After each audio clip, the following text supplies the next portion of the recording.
I really like Persona. I just do. I love the series, I'm very grateful to it for the insane amount of iconic content it's produced, and all the classic characters that have come out of it over the years. Even if I don't like some of the characters, or some of the games, or some of the ideas, I can acknowledge and accept that everyone has their own favorite Persona thing. Some people love Persona 3 to death. I know someone who adores Persona Q2 so much that they bust out their 3DS repeatedly in 2021 just to play it.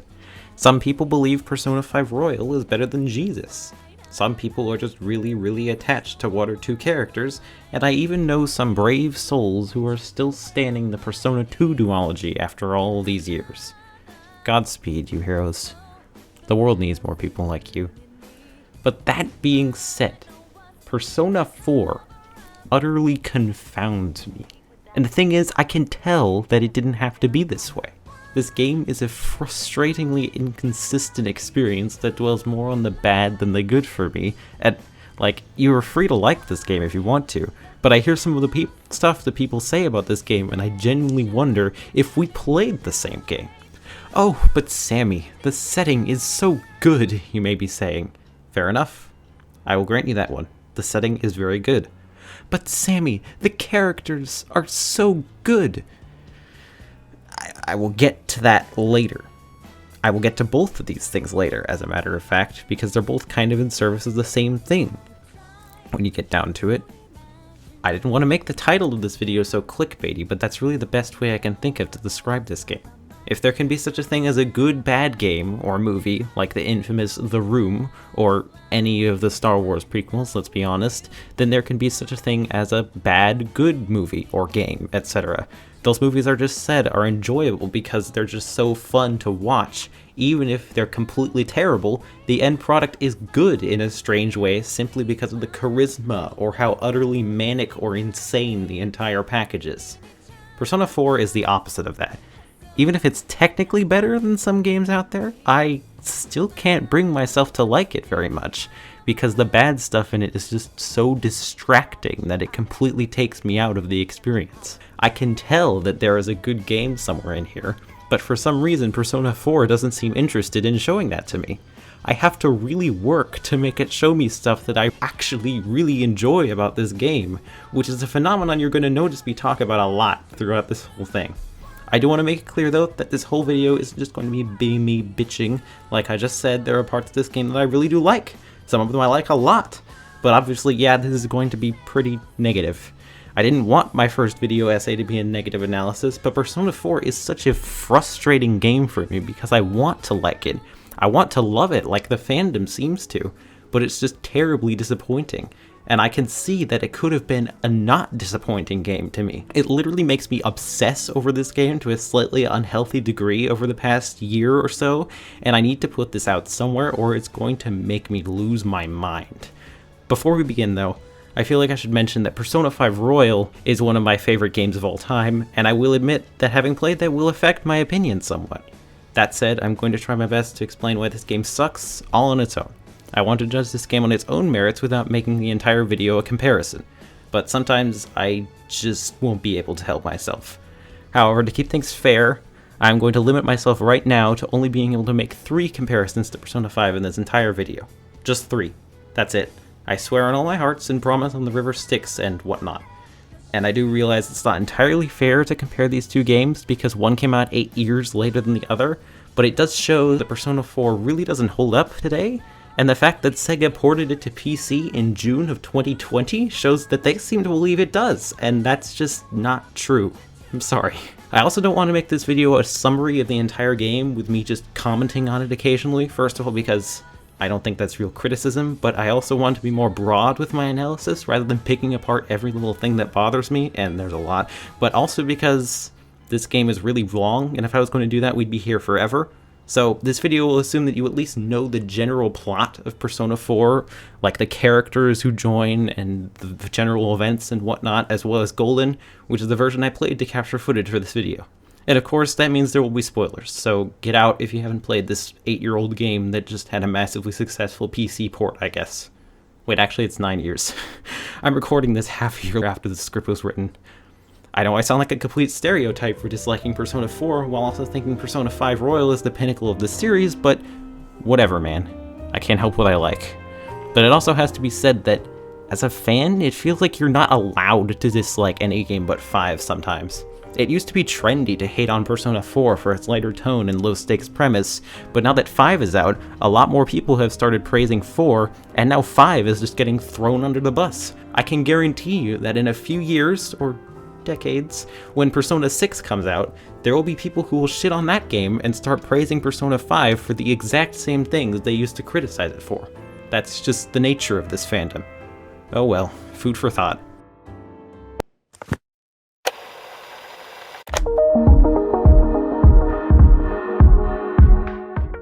Since I really do want to stress that I don't despise everything about this game, I'm going to be nice and start this video by talking about the stuff I actually liked. And in fairness, there's some pretty good stuff here. I'm going to start with probably the most universally appreciated bit of this game, the setting. Inaba is great. Even people who don't like Persona 4 like Inaba. It's such a nice place to just be in and soak in the ambience. The weather in this game is so dynamic, which is a huge step up from Persona 3, with comforting rays of sun streaming down in summer, the quiet atmosphere of the rain, or the very nice amount of effort they put in when making the town all snowy and golden. Inaba is the perfect place I would like to live. I love rain, I love small houses, and I love towns with personality. And I sure would like to have an awesome Chinese restaurant right down the street. The town gives the game a great deal of character that it just wouldn't have otherwise, and I'm very grateful for it. The setting really does make this game a great deal more bearable than it could have been. No, what are you doing here? Teddy, get away! You belong nowhere in the positive section! But now I'm going to address one of the most common criticisms of this game, or more accurately, I'm going to address one of the most commonly cited criticisms of this game by its fans, and that is the tone. Now, it's no secret that Persona 4 is trying to be a much different game, tonally speaking, than its predecessor. And initially, yes, I agree that this more low-stakes setup was met with some distaste from fans, but I think over the years it has sort of settled in and people have grown to appreciate it for what it is. What I take issue with is people taking others who don't like the game and reducing all of their arguments to, grr, it's just too happy, I'm dark and edgy, when that's just not true. I really like the idea of a slower-paced murder mystery type Persona game with lower stakes and a larger focus on the character relationships, and I don't think people would have ever had a problem with it if it was just done better. Because, I really do like the tone of this game in some very small, isolated parts. It sets it apart from the rest of the series, and I am a big fan of slow pacing when it's actually good. Because that's the thing, this game doesn't seem to understand how to make this kind of tone work, and especially not when it actually counts. But since this is the positive section, I will wait to discuss that until later. For now, just know that I think the idea of what this game is going for in terms of atmosphere is really solid, and this is only helped by the setting, which, as I just said, is great. I appreciate the tone for what it is, and I honestly don't see nearly as many people who dislike it nowadays. Also, I don't really have a lot to say about it, but the soundtrack is fine. Definitely not my favorite in the series by any stretch, but even the worst Persona soundtracks have some serious bangers. Like, The Almighty is a top-tier final boss song, and I was always a big fan of Long Way, even when I first heard it a couple years ago. Oh, and one more thing, Snowflakes is ruined by having lyrics. There, I said it. Come on, I'm entitled to at least one bad opinion, right? I have plenty more, just hang on. Regardless, here we are. I saved the best for last, because the thing I enjoyed the most about this game, by far, was Yosuke Hanamura. And I know some people will hear me say that and immediately click off the video, but I really can't help it. I guess they're just not as enlightened as me. And that's fine. Yosuke is the most complete and realized character in the entire game.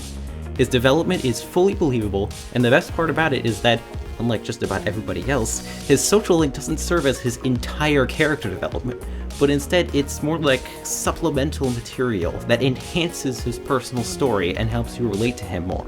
But since this is supposed to be a summary, I'll save the rest of this for the character section. Hey, wait a minute. If the characters are supposed to be one of the best parts of this game, then why is only Yosuke listed as one of the good things and not just all of the characters? Well... yeah, sorry. I really tried, but Yosuke is just about the only character I could actually enjoy for mostly the entire game. Most of the other characters are either unlikable, pointless, or the way they're written makes me really, really sad. There are some other characters that I kind of like a little bit, with one character who I actually might like almost as much as Yosuke if he developed in the story at all, but I'm getting off track. Let's get started. Now, I know I said I wasn't going to be the kind of reviewer that just summarizes the entire game and gives my thoughts on it intermittently, but the characters are not the entire game, and the best way to talk about them is to go down the list one by one. So we're gonna do a lightning round, baby! I'm really only gonna go super in-depth for the party members, but there are a few others I would like to mention as well, so let's get this show on the road. So, we're gonna start with one of the first members of the investigation team with a strong moral compass, who's one of the strongest teammates in terms of combat ability and kicks ass in battle but doesn't have much personality to go along with it. Chie Satonaka. Yeah, sorry to all the Yu Narukami / Soji Seta fans out there, but I'm not going to be discussing him here since I haven't completely watched the anime or read the manga, and simply going off of what's shown in the game, Narukami is as dry as cardboard and the least interesting Persona protagonist by far. Also, I'm going to call him Narukami for this video because you sounds too much like the pronoun you, and I don't want people to get confused. Or myself while recording. That could happen too. There just wouldn't be much to say about Narukami besides that one scene at the end where he chucks the glasses off his face. That was cool. But anyways, back to Chie. I have a lot of hot takes coming up in this video, but I feel like this is going to be the first one that will cause people to crucify me. But fuck it, this is my video. I hate Chie Satonaka. Literally everything about her character rubs me the wrong way. She has no significance in the story whatsoever. She gets away with things other characters are severely punished for, and I can count all of her defined character traits on one hand. The only reason she gets any attention at all is because she's a tomboy who loves meat and kicking people, and she's loud with no filter, which is a niche kind of character that has a certain fan base. But that's all she is. Chie barely does anything of consequence in this story. When we're investigating, she only makes a handful of actual worthwhile statements, one of which was literally just her restating Yosuke's thought that he made all by himself, and she got all the credit for it. She is rude as fuck to him too, and what makes things worse is that she always gets away with anything she does. But when Yosuke dares to try and fire back, or he makes an innocent mistake, he gets kicked in the balls or some other misery happens to him because, haha, boy getting physically abused is funny, XD. I did end up finishing her social link just because I didn't have anything else to do with my time towards the end of the game, but I became diagnosed with terminal I don't care disease, and I forgot about it 5 minutes later. I'm not exactly done talking about Chie yet, but for the moment let's move on to her best friend, Yukiko Amagi. And Yukiko is both better and worse than Chie. She isn't rude for no reason, and she's not needlessly violent towards her friends like Chie is, but she also has, like, basically zero personality. What I mean is that her personality doesn't really ever add anything to any scene she's in, except maybe some parts of her social link, obviously. Aside from setting the plot in motion by being the first kidnapping victim and dungeon we explore, she really also doesn't do very much. And I'm not saying every character has to have a super active role in the story for the entire game, but there's a certain balance required for a cast as large as the ones in the Persona series. Where someone consistently doesn't contribute very much to scenes, they start to feel a little wallflowery. And for the most part, this is something that Persona 4 actually does do pretty well. Almost everyone consistently gets a chance to speak, even if the dialogue itself isn't great. But I guess they could only balance this for a certain amount of characters because Yukiko consistently gets the short end of the stick. Almost everything that she does say in the slice of life scenes could be said by one of the other girls perfectly fine, and in most scenes she barely says anything at all. But besides not really adding much to scenes she's in, Yukiko is just kind of boring. She's cute, she has a good design, even though I've been asking why she and Chie are literally the only students that don't have to follow the dress code at Yasukami for a very long time, and no one answers me except the Call of the Void. But behind that nice character design, there's just not much there. It's not like her social link is actively bad like Chie's, it may be waist deep in anime cliches, and her romantic advances towards you, particularly in her rank 6, feel really weird because it kind of comes out of nowhere and isn't hinted at all in any of her scenes in the main story. But it's honestly not bad. Her arc is decent, but this strikes me as an arc fit for a side character.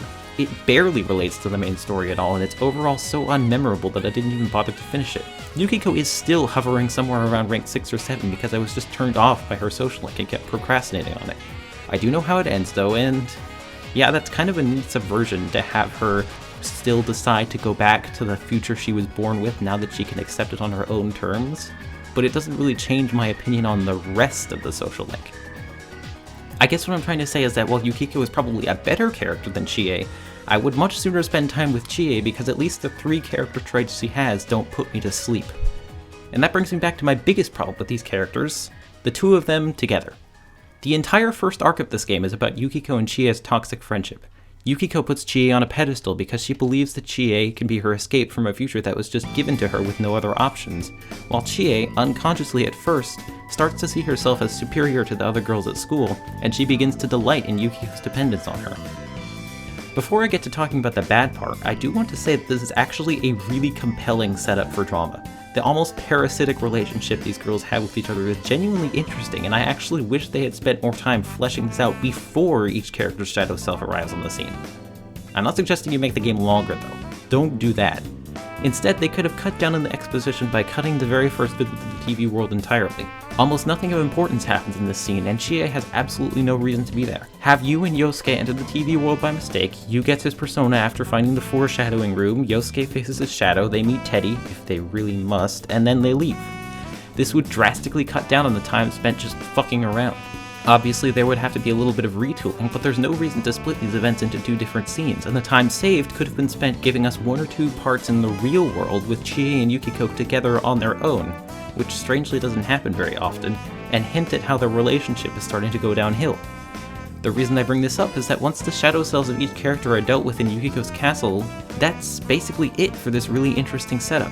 Each shadow explains exactly what their deal is, then they're defeated, and all of that just goes away, basically. Chie's shadow in particular has a really good design, but the fact that this is the extent of this controlling, clingy aspect of her character is pretty disappointing. But this mild disappointment doesn't even compare to how badly this plot thread is resolved. After the boss fight with Shadow Yukiko, Chie and Yukiko have a really quick, emotional resolution with each other. And when I say really quick, I mean really quick. They basically just apologize to each other and say, "You're my best friend," and then they just leave the dungeon and the scene ends. But don't forget, we have to have some hilarious jokes from Teddy, of course, before that. I was expecting some more closure between these characters after Yukiko returns to school and they both have a chance to cool down, but no, there's literally nothing. This relationship that is very obviously broken and toxic is just written out of the story after a 1-minute scene where they act like the problem has completely gone away. I don't know how many of you know this, but a toxic relationship can't be fixed in 5 minutes and promised to be better. That's the first step, yes. Recognizing you have a problem is excellent, but there's a lot of work involved after this first step before you can really patch things up. Especially since these 2 have been friends for an unspecified amount of time, so this kind of mentality could have potentially been going on for years. Oh, but not according to Persona 4. According to Persona 4, toxic relationships can be fixed just by doing the bare minimum. This is the first and most egregious example of the game treating accepting your shadow as completely erasing all the problems that shadow represents. Yes, accepting your shadow and acknowledging these faults of yourself is great. That's how you start making real change. But after the start, you have to keep going. That's not the end of it. After this, these aspects of the characters completely vanish and are basically never brought up again. In some cases anyways, there are exceptions. Yeah, there's the stuff about Yukiko not wanting to inherit the inn, but that is way less interesting to me than this relationship dynamic that the game just tosses aside, without bothering to fix. Chie and Yukiko's arc is so frustrating to me because there's some really good and intriguing stuff in here. I just spent like a full page talking about why I really like it, but the game just didn't seem interested in capitalizing on this setup. They didn't flesh this relationship out before or after both characters face themselves, and the resolution of this conflict is laughably idealistic at best, or incredibly dismissive and abrasive towards actual real-life toxic friendships at worst. But I don't want to be that guy who just kind of shits on everything without anything constructive to say at all, because there really is a very good way of fixing this, and it would make Chie and Yukiko just a little bit richer characters as a bonus. You take their social links, and you combine them. Instead of their completely unengaging individual stories, make their social link about them patching things up with each other. Because these characters do work well together, there is room for a really good emotional story of these 2 girls fixing their friendship and working on their selfish shadows of themselves that caused this rift between them together. I think that would be really cool, and it would make me like these characters a lot more. If you could actually see and help with this resolution, that would be way more compelling instead of just being told not to worry about it anymore. The only issue with this is managing how their arcanas would work, but I don't know, they could just share one or something. Use your imagination. Okay, wow. I think that's the most emotion these two characters have ever gotten out of me. Let's move on quick before I come to my senses. Rise is actually pretty cool. I like her. No, actually, you know what? I'm not gonna do my girl dirty like that. Let me try again. Rise rules. Yeah, she's so much better than every character I've talked about in this section so far. She's actually fun to watch. Her energetic personality is just right because she's bubbly enough to be engaging, but not so much that she becomes obnoxious. Her very obvious crush on Narukami is actually cute to me because she's not all shy and blushy like literally every other girl in this game. She's actually got game. She dropped so many hints without even flinching, and my jaw genuinely dropped during a certain shrine visit at New Year's. Yeah, you know the one. Oh, actually, let's pass on going to your place. My grandma helped me wear this kimono. If it were to get undone, I wouldn't be able to put it back on correctly. You know what I mean, don't you?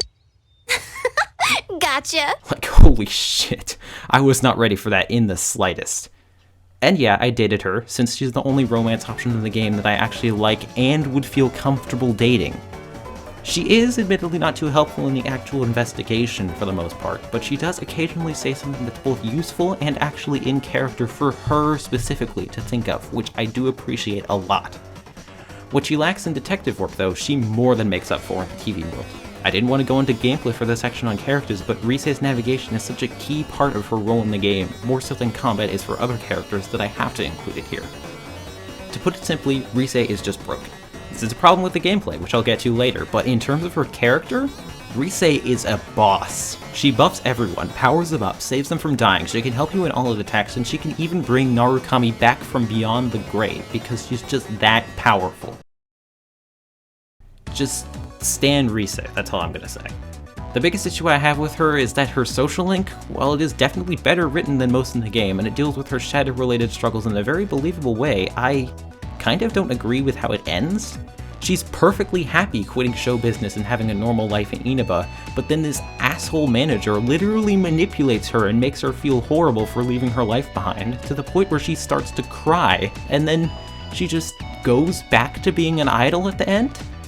Like, I do sort of respect the conclusion she comes to about how Rise and Reset are both parts of her, even if I didn't really notice this being shown very much in the context of this social link. But I'd feel better about it if this didn't come about because of her manager pestering her all the time and literally guilt-tripping her into reconsidering everything.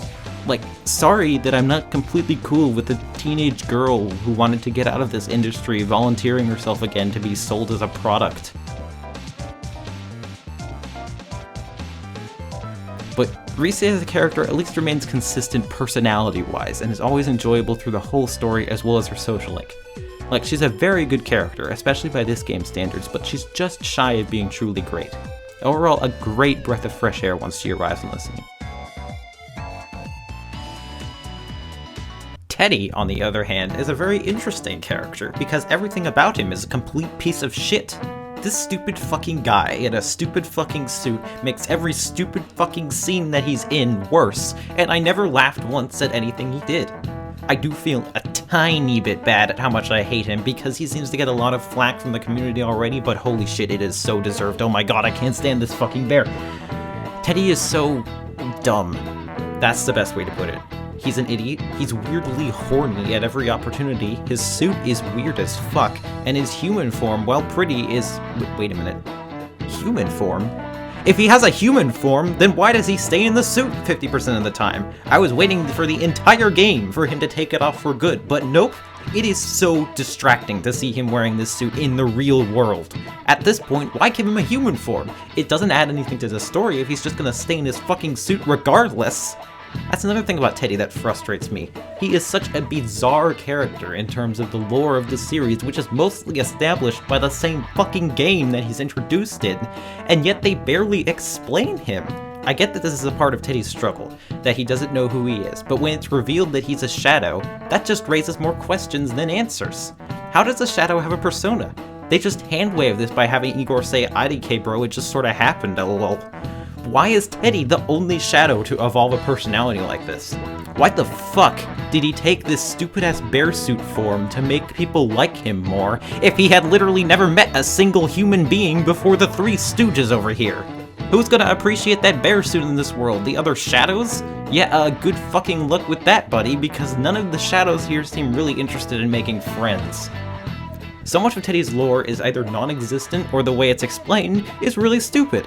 Normally, I don't give a fuck about plot holes, but they have to be trivial enough not to take away from the overall experience, and because of that, I usually don't even notice.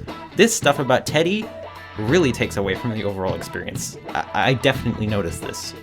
I can sort of understand why he gets a human form, though, I guess, because dealing with his shadow has made him more like humans, but wait a minute. Teddy's shadow? How the fuck can a shadow have a shadow?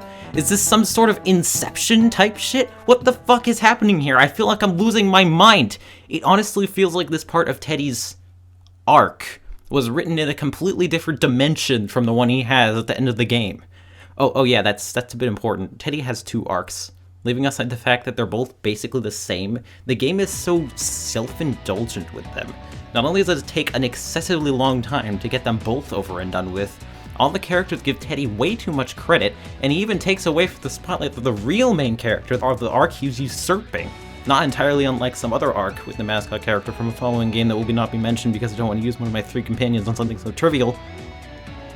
Anyways, the point is Teddy is given so much special treatment in this game. His social link is automatic. You as a player are forced to pretend that you care about him because of the dialogue choices, and he's given center stage far longer and more frequently than he has any right to.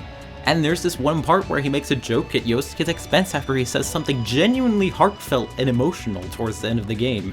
Like, dude, what the fuck? When you try to be emotional, the entire team drops literally everything for you, so shut the fuck up. On a similar note of the game pretending Teddy is more important than he is, there's this part where Teddy is knocked out of commission while you fight Shadow Teddy, which, can I just point out, why does Teddy reject his shadow when he's the one who tells everyone else not to do the same? But at this point Yosuke says, how are we gonna beat this guy without Teddy? And I'm just like, my guy, you say that like Teddy does anything at this point other than fucking talk. He's not like Rise, who has actual helpful things she can do besides navigation dialogue. No, he's just here to talk. And keep track of affinities, I guess, but anyone with a brain can do that, and Teddy doesn't even have one. I feel like all the emotional beats the game tries to go for with Teddy would mean more if he actually did things besides just be an information dispenser. Like, his whole character arc comes about, again, after Nanako's dungeon, because he feels useless that he couldn't save her. And the thing is, he's absolutely right. Teddy does absolutely nothing of value in Nanako's dungeon. So, like, I'm glad you finally realized how unhelpful you are, buddy. Except I guess not, because at the end of the game, everyone is depressed and can't find Adachi in the TV world because Teddy isn't there. And I kid you not, the only reason is because Rise needs him there for moral support. It has been months since I finished this game, and this still makes me actually real-life angry. I'm gonna take a second. Just relax. It's gonna be okay. You're almost done with Teddy. So anyways, Teddy comes back, we locate Adachi, and Teddy once again gets praised and celebrated for doing absolutely nothing. Fantastic. That's the thing, Teddy is a complete piece of shit, but I wouldn't have a problem with that if the game actually treated him as such, and he learned anything. Instead, the characters all seem to think he's great and wonderful and not terrible, bar Yosuke sometimes because he has to live with the fucker, and Teddy is rarely ever subject to the same physical abuse that the girls do on Yosuke, and to a lesser extent Kanji. It's clear that the writers are fully convinced that Teddy is endearing, and want to make every effort to make him the funny goofball comic relief character who's also lovable. Well, newsflash, you guys. It didn't work. Honestly, if Teddy wasn't so horny all the time, I would tolerate him. But as it is, he can be so gross and weird sometimes that I just can't stand to hear him talk. Considering his first experiences with other people involved Yukiko, Kanji, and Rise's dungeons, which are all kind of sexual, it's not completely out of nowhere, but come on, that doesn't make it good. It's not like they had to make him horny, and it's not like it makes his character any better. I guess I get how some people might feel sympathy for this, but the game never brings it up in a constructive way. He never learns any better, so I don't really think this makes his constant horniness any less awful. Also, his second persona is, peak character design. I see Teddy apologists saying that the English localization completely butchered his character. He's way better in the Japanese version. I'm just like, that doesn't matter. I don't speak Japanese, I'm playing the English localization. Most people are playing the English localization, and Teddy is bad in it. So I don't think it's unfair that people are judging this character based on the version they understand. Also, I highly doubt the Japanese version just has him not be horny, which is my biggest problem. I don't care how it's justified, I'm sure I would still hate it, especially since no one corrects him on it. Teddy is so unlikable that it ruins the parts where he's actually good. Anytime he says something actually nice or does something kind, which happens like 5 times in the entire game, don't worry, it just catches me completely off guard because it feels like an entirely different character all of a sudden. Like, particularly that part in the ending cutscene, where was this sweet, sensitive Teddy during the actual game? At least Teddy is an integral part of the second funniest scene in the entire game, which granted is not saying a whole lot, but it's funny because this is the time when Teddy finally gets what's coming to him all along. I'm sorry, Teddy. Only people have human rights. But don't think I've changed my mind. 1 or 2 funny scenes involving him and a handful of good moments does not make him good. I've honestly been having to hold myself back from nitpicking way more specific scenes he's in because I just can't stand it. He's a waste of a party member and the game would be strictly better if he was just not fucking in it. Everything Teddy is quote-unquote necessary for can be easily changed with minimal effort. Teddy doesn't even have a particularly meaningful stake in the final conflict, which was one of the strongest aspects of Morgana. I didn't say that. I could have been talking about any mascot character from any series. Teddy's other supposed role as the emotional core of the story is kind of usurped by Yosuke in my mind, because he's the only one with a solid personal stake in the story, and watching him grow over the course of the game is actually really endearing, and most importantly, he doesn't actively make every scene he's in worse.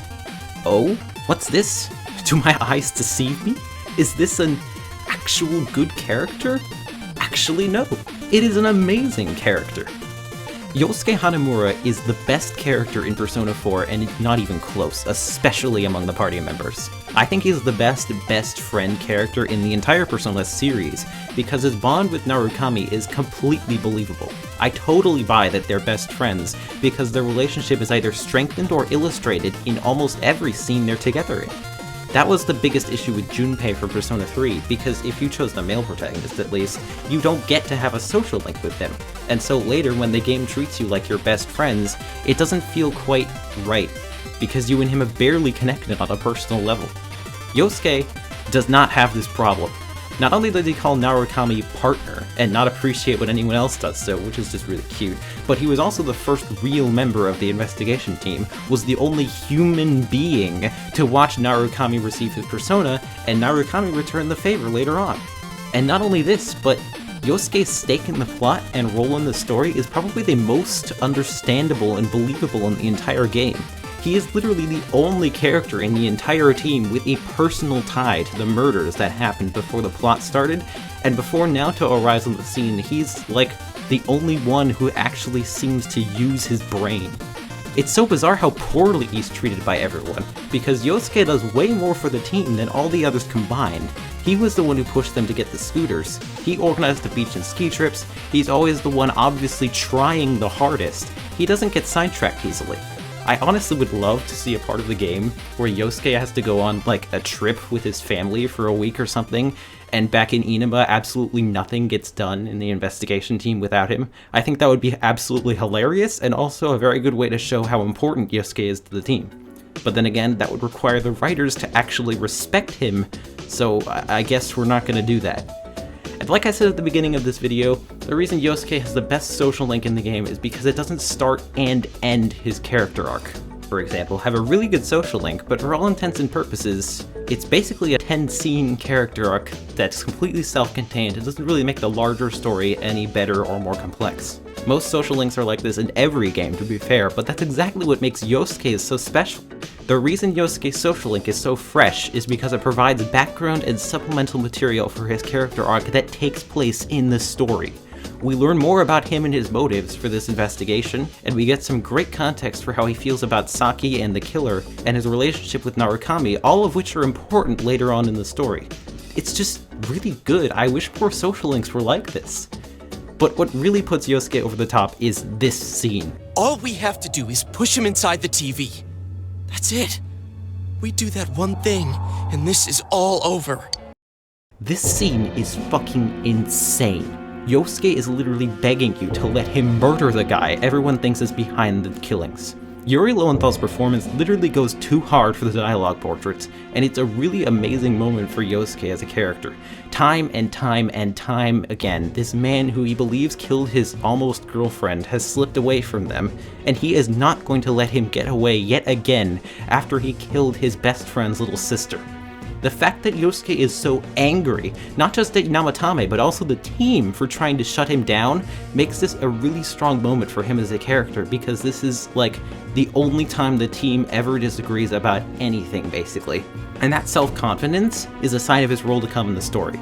Now that Adachi has been revealed, there's no more need for investigation. So instead of being the de facto brains of the team, Yosuke kind of becomes the leader, because Narukami legally cannot speak unless spoken to. He really matures throughout this game, and I can't even tell if this was written intentionally, but the way it happens is really gratifying to see. The biggest problem with Yosuke, and the only common complaint about him that I actually agree with, is that he can be kind of a dick. He has to check all the pervy best friend character boxes after all. His horniness is not quite on the same level as Teddy's, and it is far more infrequent, but what sets him apart from Teddy is that he's the most common outlet for Atlas to spout their homophobic bullshit through some pretty horribly aged jokes. And yes, I will be getting to the queer subtext of this game soon enough, don't you worry. This is where the fact that the game came out in 2008/2012 is usually mentioned, but that excuse doesn't hold up anymore because the 2020 PC port of this game is entirely unchanged from the original in terms of content, meaning that the company still believes it holds up and hasn't aged poorly. Sensei, what does it mean to glomp somebody? No. But by the end of the game, Yosuke actually does what I thought was impossible. He grows out of it. After the pivotal scene with him and Namatame, you can visibly see that he's matured. He rarely ever makes the same kinds of immature jokes he made at the start of the game. He acts way smarter. He's grown so much that I genuinely can't tell if it was a legitimate character arc or just a very lucky accident on the writer's part. And he's not very pervy at all anymore. God damn it. This is why I hate Golden. They really did the hot springs joke twice. Okay, I guess hate is a strong word. There are some parts I like, and it even adds one of my favorite Yosuke scenes ever, but it also just... But even with these flaws, Yosuke is still the best character in the game, and a real bright spot among the cast, especially with his social link, which makes the social links for other main characters pale in comparison. Now the social links for non-main characters, they are just so bad. They're either as dry as cardboard or they're child endangerment. None of them have any charm or charisma outside of a few isolated scenes, and some of them are honestly a huge pain just to unlock. That one mom at the daycare job was particularly irritating, requiring me to go to work 3 times to start the social link. I guess Naoki was fine, I don't know, is that what you want me to say? I'm really trying here, guys. Oh wait, yeah, there were a few non-main character social links that I actually liked. I know I said I was only going to go in depth with the teammates, but I really want to talk about some more good characters, so we're going to do this anyways. I'm doing this one first because I kind of don't have very much to say about her, but Ai Ebihara is great. I can't understand the hate on her. She's a dynamic character with a fun personality that really grows throughout her social link, even if it does take a while. She's just really solid, and that's sometimes all you want from a side character. In the same vein, there's Daisuke Nagase and Ku Ichijo, or as I like to call them, the Sports Boys. I will forever be heartbroken that I didn't have enough time to do their social link very much at all in this playthrough, but I still distinctly remember it from my first playthrough of the original game last year, and it's just a delight, man. I really like social links with 2 characters instead of 1, and Daisuke and Ku are incredibly believable as friends. They fight, they joke around with each other, but they still always have each other's backs, and now they have Narukami's back too. So thank you, Sports Boys. Thank you for being the only good part of my first playthrough that wasn't Yosuke. Now that those more minor characters are out of the way, let's go to the big ones that are probably no surprise to any of you, the Dojimas. Let's start with Nanako, who is definitely the least interesting of the 2. Not because she isn't good, mind you, but there just isn't very much to talk about with her because she's a child. I like how she matures over the course of the game, but she's still a 6 or 7-year-old kid. She's never going to be the most complex character. Suffice to say, she's very cute and I like her, even if I'm not usually the biggest fan of little kid characters. It's just a personal thing with me. One thing I will say is that the whole thing about her in the hospital genuinely had me livid. Not necessarily her getting kidnapped, but her literally dying just to tease some emotion out of the player. Well, guess what? I don't care when it's set up as badly as this. That sounds harsh, but I mean it. They do the cliche heartbeat flatline and everything. They tell you she's dead. We all stand there for a quiet moment, long enough for someone to, actually die without a heartbeat, and then she just comes back to life afterwards. The thing is, this development itself is actually not bad. It pushes these characters to the absolute breaking point. If it wasn't for this, I don't think Yosuke would want to murder Namatame. I would not be mad at all if they had the balls to go through with this and play it straight, but they don't. As if this wasn't disingenuous enough, I wasn't entirely correct about Nanako coming back to life. As a matter of fact, she only comes back to life if you don't kill Namatame. If you do, she stays dead. What kind of writing is that? This is supposed to be a reward for choosing the right option, but it just feels so hollow, like Nanako is just some kind of plot device more than an actual character. This completely shatters any immersion you might have had and just comes off more as manipulative than anything. Imagine, if you will, an alternate version of this choice, where choosing to kill Namatame or not has no effect on Nanako and she recovers regardless. How terrifying would it be for you to realize that Nanako is okay, but you just murdered that man anyway? Like, just pick one, Gabe. Either you commit to killing this child, or you commit to this stupid idea of her reviving afterwards. Don't play with the audience like this. Anyways, it's time for her father now. Dojima is the bomb, actually. I like Dojima a lot. This is the character I meant when I mentioned one I might actually like just as much as Yosuke if he actually developed in the story. And yeah, that's the only thing Dojima falls flat on. His social link is great, his personality is enjoyable, but he's a mostly static character throughout the game, and he really doesn't have a very big role to play. He gets knocked the fuck out during the endgame, which is a real shame because we don't even get a scene where he gets to confront Adachi after his reveal, which was something I was really looking forward to. The thing about Dojima and Nanako's social links, though, is that their biggest draw is also kind of their biggest weakness. Their stories are structured in such a way that you kind of need to do both of them to really get the full picture of this broken family, and in a lot of ways that is a really, really cool setup for a story. And in isolation, these social links are both great. Nanako's is obviously a little less mature than Dojima's, but it's still very cute and wholesome, and she has a little good growth in the middle of it. Dojima's social link, meanwhile, is probably my second or third favorite in the entire game. Yeah, it's second favorite. It's the second favorite. I totally understand why this man became so awkward around his daughter, and I really felt for him as he slowly opened up to Narukami. And the ending of Dojima's social link is probably up there for one of my favorite max rank scenes in the entire series. It ends with him running off to do more police work and leaving his daughter with Narukami, but it's okay because he's doing it for the right reasons. Instead of trying to run from his responsibility as a family and chase some escapist idea of reconciling with his dead wife, he's protecting his new family and the town they live in. Fucking amazing. Thank you, Ryotaro Dojima. I love you so much. The problems arise when you're actually doing these social links in practice. If you just watched like a YouTube compilation of each social link, this wouldn't be so obvious, but doing these links in the actual game, you're not going to be so determined to do them both the same amount. You'll probably focus on one over the other, especially since you have plenty of other things to do at night. And this is where the cracks start to form in this sort of duo narrative structure. For example, in my playthrough, I maxed out Dojima relatively early, and then I went back to Nanako's social link, which was at about rank 5 or 6, and everything just kind of felt out of sync.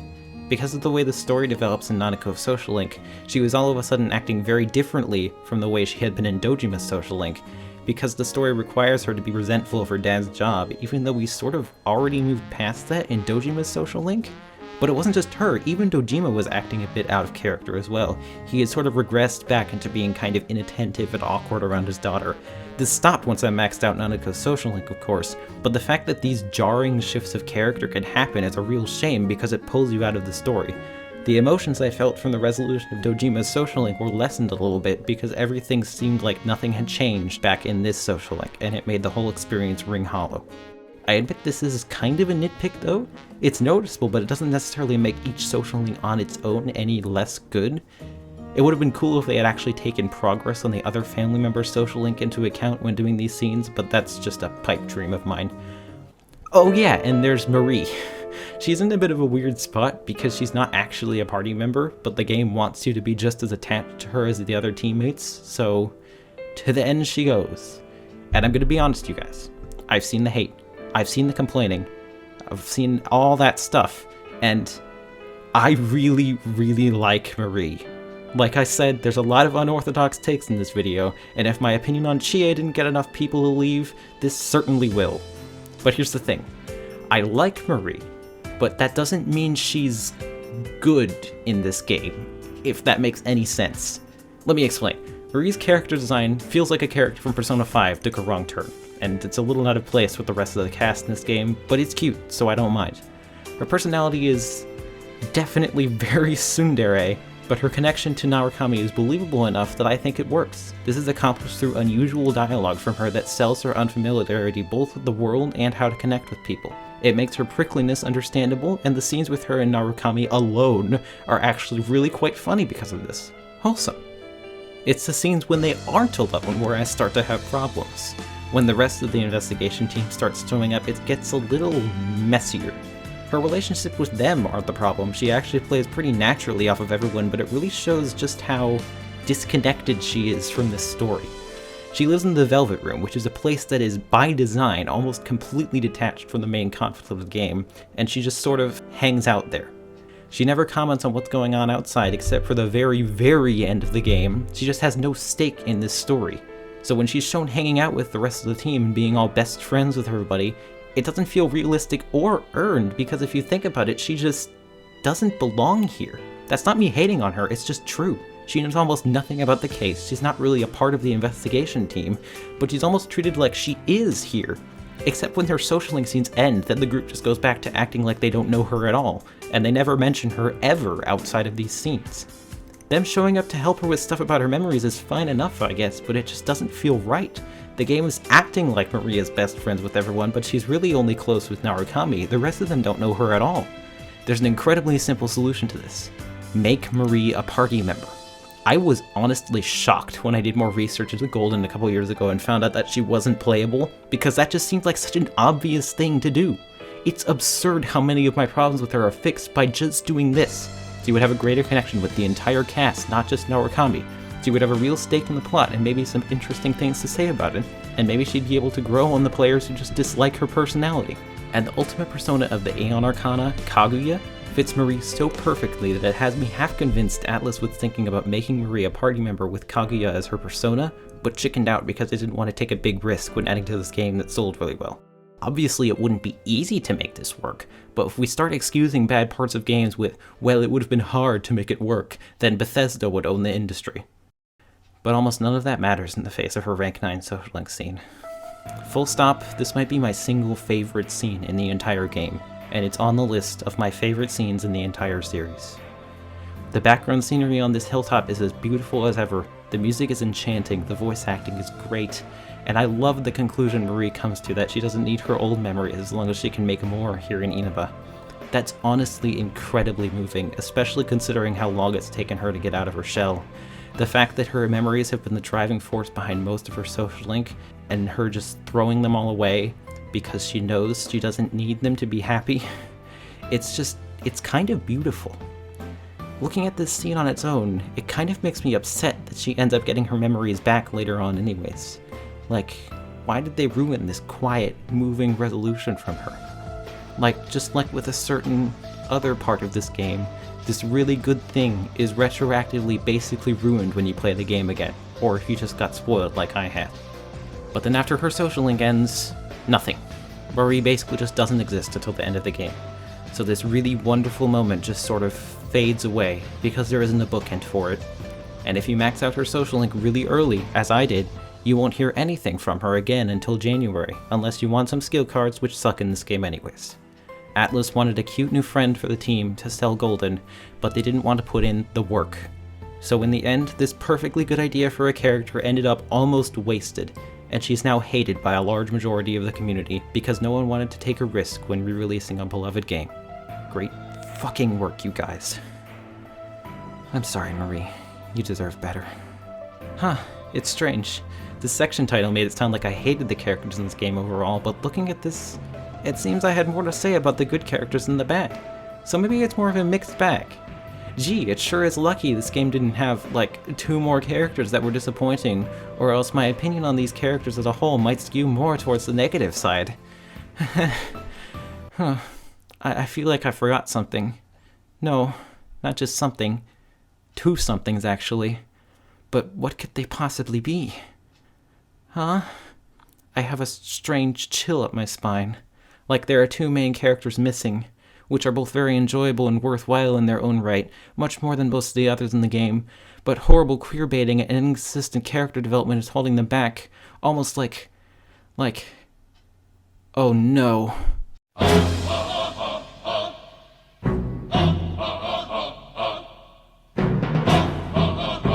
Alright, so this is definitely a controversial area of this game. I am certain some people will not appreciate me bringing up these aspects of these characters. However, I do not care. This needs to be discussed in a less knee-jerk way. To begin, let's just start with Kanji Tatsumi, who is great. That's no surprise. Kanji is really sweet, he's an upstanding guy, and his struggle about his image is very compelling and relatable in many different ways to many different people. His social link is one of my favorites in the game because it actually has a good message about self-presentation, and Kanji is just a joy to be around in any circumstance. He's also just genuinely one of the funnier characters in the game because he's not the butt of every joke, but he's still funny. What is it with the Emperor characters and being the funniest fuckers in their game, I swear. The problems come with his strange character shift in the middle of the story. It seems to be an examination of sexuality stereotypes and how Kanji needs to accept that he's gay, even if that clashes with his image of the perfect man, but then it just stops being about that, and then he starts being weirdly horny all of a sudden, saying really stupid shit that feels like Atlas just backpedaling, and his sexuality is barely brought up at all afterwards other than to make jokes about. It would almost be better if they didn't bring up sexuality at all. But do you want to know the thing that would fix basically everything about Kanji's character? The bad instances of writing that I talked about, the weird horniness, everything? It would be for Atlas to man up and make Kanji actually gay. Then there would be no reason for him to do cringeworthy stuff like beg Naoto to participate in the beauty pageant to remove any doubts, or join Yosuke and Teddy as a pervy male character trope and almost immediately begin thirsting after Chie and Yukiko after his main arc is over. Like, what the fuck? And yes, I know bisexuality exists, but considering how quickly Kanji shifts to thirsting over exclusively girls and how little he mentions guys in the same way after this, I think it's pretty clear what Atlas is trying to do here. I know, everyone says that Kanji's sexuality doesn't matter, and yes, you're right, the writers designed it that way, so that his sexuality is not the focus of his character arc at all. But, like, that's my point. If it doesn't matter, if they don't want to discuss it, then why did they bother bringing it up at all? They don't actually address it in any meaningful way after his shadow is taken care of, which is, you guessed it, another example of the game writing a character's issues out of the story as soon as they can. Just not quite to as big of an extent as Chie and Yukiko. Kanji doesn't ever bring up his sexuality in the social link, which is where you would think it would be talked about the most, because those are usually the most serious scenes involving a particular character. If the writers weren't going to actually do anything with Kanji's sexuality, then why did they make it a talking point to begin with? Oh wait, I know why. It was so Atlas could make fun of him for the idea of him being gay, actively shit on Yosuke as a character by using him as an outlet for their homophobia, and hey, did I mention that being obsessed with manliness is apparently a gay stereotype in Japan? So that's cool. So, when you say Kanji's sexuality doesn't matter, what are you really making excuses for? Do you really want to be the one defending this? Atlas isn't going to notice you, bro. You're not fooling anybody. And then, after all this is said and done, they can completely cure Kanji by revealing that the only boy he was shown to be in love with was actually a girl the whole time. Why is this happening? And we finally arrive. Probably the most controversial character in this game, and it's for completely fucking stupid reasons.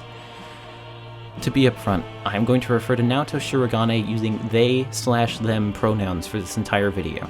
If those pronouns make you angry, then leave your dislike at the door and get out of here. The adults are talking.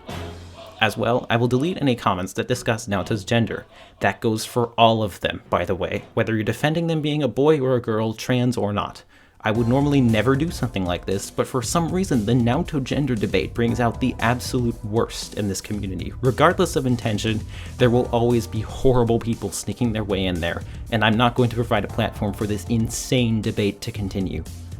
That said, you better believe I'm going to give my 2 cents about the way the very concept of Naoto's gender is handled. This is completely separate from the topic of Naoto's gender itself. It more relates to how the writers deal with the actual subject of gender identity in general. Spoilers, it's really bad. But before we get to that, let's just talk about Naoto Shirogane, the detective. The first advent of the detective prince. Naoto is a good character. I really like Naoto. I have very few bad things to say about Naoto's personality and actions in this game. Naoto is the only person in the investigation team besides Yosuke with more than 2 brain cells, which is a welcome addition to the team. With Naoto on your side, the story actually starts to move forward at all, which is definitely a problem with the game's pacing, but for Naoto, it's cool as hell because they've come along and kicked this team of idiots into gear. Their often dry sense of humor is quite funny even if they don't make a lot of jokes, and they're just always nice to hear speak. Naoto is basically the anti-Teddy. If Teddy ruins every scene he's in, then Naoto makes every scene they're in just a little bit better. This is exemplified in one of my favorite scenes in the game where Narukami, Yosuke, and Naoto go outside the Chinese diner to try and hash out who the killer is. It's played very seriously for once, which is more than appropriate, and the 3 of them are the only characters in the game who actually do critical thinking on a regular basis. So it's just such a treat for the scene to even exist, even if it is criminally short. But while Naoto's character itself is quite strong and they're a welcome presence from their introduction all the way to the end of the game, it's their character arcs that are not quite as strong. Remember that point I brought up about how after characters accept their shadow, sometimes everything their shadow represents gets completely written out of the story? Well, that's like halfway the case with Naoto.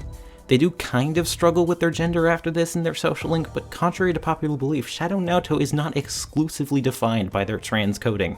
There's other stuff in there about not feeling good enough to be a detective and feeling alone and shut out by others in their circle, but Naoto's social link doesn't really talk about this, like, at all. Instead, it's just focused on them regaining a spark of the old magic that being a detective had for them when they were a child, which is just a really good story, actually. I like this story a lot. It's very cute and wholesome, and is that Joker from Persona 5? Oh my god. Like, yes, this is good on its own, but it just doesn't mesh well with Naoto's character up until this point. I mentioned before that they kind of struggle with their gender in their social link, but when I said that, I meant not really at all. Naoto's arc is barely about gender, except when the game wants to hammer it home that, yes, they are a girl. Okay, this is going to be a bit of a rant, but once I noticed this, I just couldn't stop noticing it, and now I want to die. Ladies and gentlemen, welcome to Persona 4 Unnecessarily Shoving Gender Roles onto Naoto Shirogane, the series! The very first time you talk to them to start their social link, you must deliberately ignore their wishes and walk them home from school. Why? Because that's what guys do for girls, of course. There's one dialogue choice where you're given the option to tell Naoto, I have to help.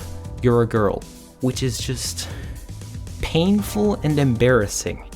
How did this game get ported in 2020 in its current state? This is all just stuff off the top of my head, by the way. I know there's more. And at the end of their social link in particular, Naoto will not stop repeating, I am a woman, just to drill it into the player's head. I don't understand why Atlus was so fixated on this aspect of their character. The thing is, this didn't need to be about gender so much. They didn't need to keep hammering home the I am a woman thing. I think it would be better if it was just, I am a detective. The gender doesn't matter, this is just who Naoto wants to be. Naoto's gender issues seem to stem from their desire to just be accepted in society, and it's treated as running from themselves rather than treating being trans as an actual identity. If their story was just about finding out they're not really trans, that would be fine. A little disappointing, but fine. But it's not.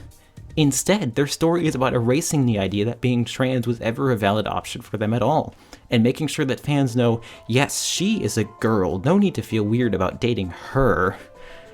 The most common defense people use to defend Naoto's writing is that their arc isn't about gender at all, it's about wanting to fit in as a detective in Japanese society, and my response to this is very similar to my response to Kanji's writing. Then why bother? That concept is a perfectly sound one on its own, but they use transcoding for Naoto for literally no reason, apparently. You can read further into this way of writing as alluding to the widespread and incredibly harmful belief that all trans men are just confused girls who want to escape an unfair system, but I think I should stop here for my own sanity.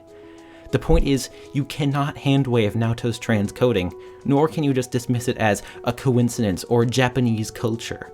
Naoto's transcoding is baked into almost every aspect of their writing, with some of the symbolism in their dungeon, to the frequent jokes about them having the biggest busts of the group, to them being uncomfortable wearing swimsuits or any other kind of girls' clothing, and just the way characters talk about them. At least a handful of these things were purposely chosen by Atlus to use in their plot, not to provide an actual narrative about a trans person, but to use as a punchline, as a shocking twist, and indirectly to perfectly expose their own views of transgender people for all who actually open their eyes to it. Atlus's views are made blatantly clear in the cross-dressing beauty pageant scene where the crowd jeering and how uncomfortable the boys are tell you all you need to know about how the game views these issues. Remember kids, presenting yourself like a gender besides the one you were assigned is weird and creepy. It's something you should never, ever do because it'll be universally hated by everyone. This is a very good message to send, I'm sure. Someone doesn't need a deep reason to be trans. If they would rather be a boy than a girl, then that's literally all there is to it. I'm sick of Persona 4 pretending that being trans is not a real identity. And also, I didn't even notice this in my first time playing the game last year, but the girls violate Naoto a lot, from trapping them and participating in the pageant when they know, everyone knows Naoto is very uncomfortable with it, especially the swimsuit part, to being dragged out of the changing room for the hot springs by Rise, and the other girls staring at their boobs and touching them in inappropriate places. We absolutely did not need to see that last part. Any of these parts, actually, but especially that last part, but Atlus just couldn't help themselves. Now we have our fan service that comes at the cost of completely violating a very insecure character. Like, this sucks. Even if they're not trans, this is still incredibly harmful to them and very disrespectful of their wishes. And the fact that this is all dumped on a character who at least at one point was coded to be trans, all this mistreatment and sexualization is pretty suspect. It truly fucking blows my mind that people criticize how An was written in Persona 5 to no end, but Naoto arguably gets treated worse and it's almost completely ignored. No, wait, that time doesn't count. I wasn't comparing the two games, I was comparing people's reactions to the two games. It's totally different, I swear. Okay, back to Naoto, please, thank you. And not to mention... God, I'm not even close to being done bitching about this. I think I need some water.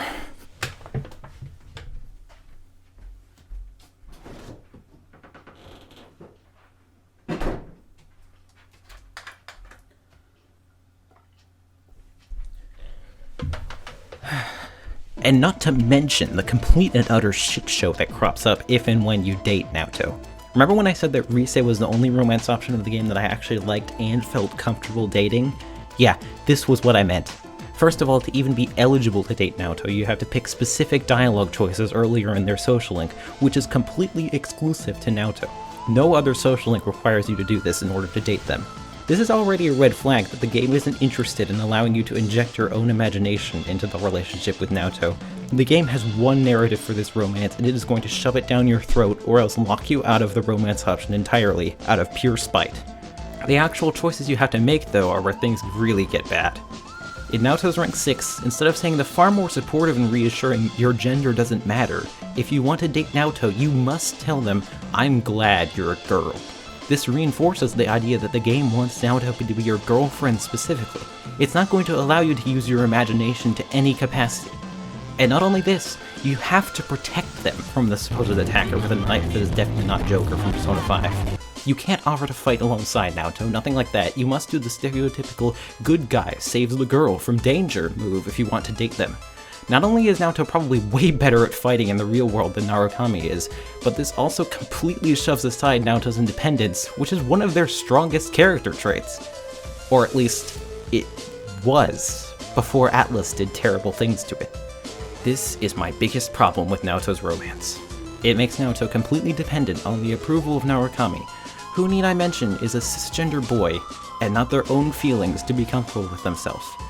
And by extension, this allows the player to dictate their behavior in their social link and gatekeep Naoto in a way that is exclusive to them. In Naoto's rank 10 scene, you can tell them that you want them to speak in a higher pitched voice, just in case you, the player, is uncomfortable dating a character who speaks in a low voice, like a boy would. On Valentine's Day, when Naoto tells you about how they want to figure themselves out with your help, you have the option to tell Naoto, "I want to change you," and they reply positively, as if that wasn't an incredibly worrisome and controlling thing to say. On Christmas Eve, if you told Naoto you want them to speak in a higher voice, you can also ask them to put on a Yasogami high school girl's uniform for no reason other than fan service. It exists only to make the player feel more at ease that they are indeed dating a girl. I know I sound like a broken record at this point, but Atlas also sounds like a broken record with how many times they reaffirm that yes, Naoto is a girl. Yes, she does have boobs. Yes, her voice is acceptably high, you just have to ask her. Yes, she does look cute in a skirt. All of these things the game is doing to Naoto are incredibly invasive, and regardless if some of them are dialogue choices or not, it really doesn't matter.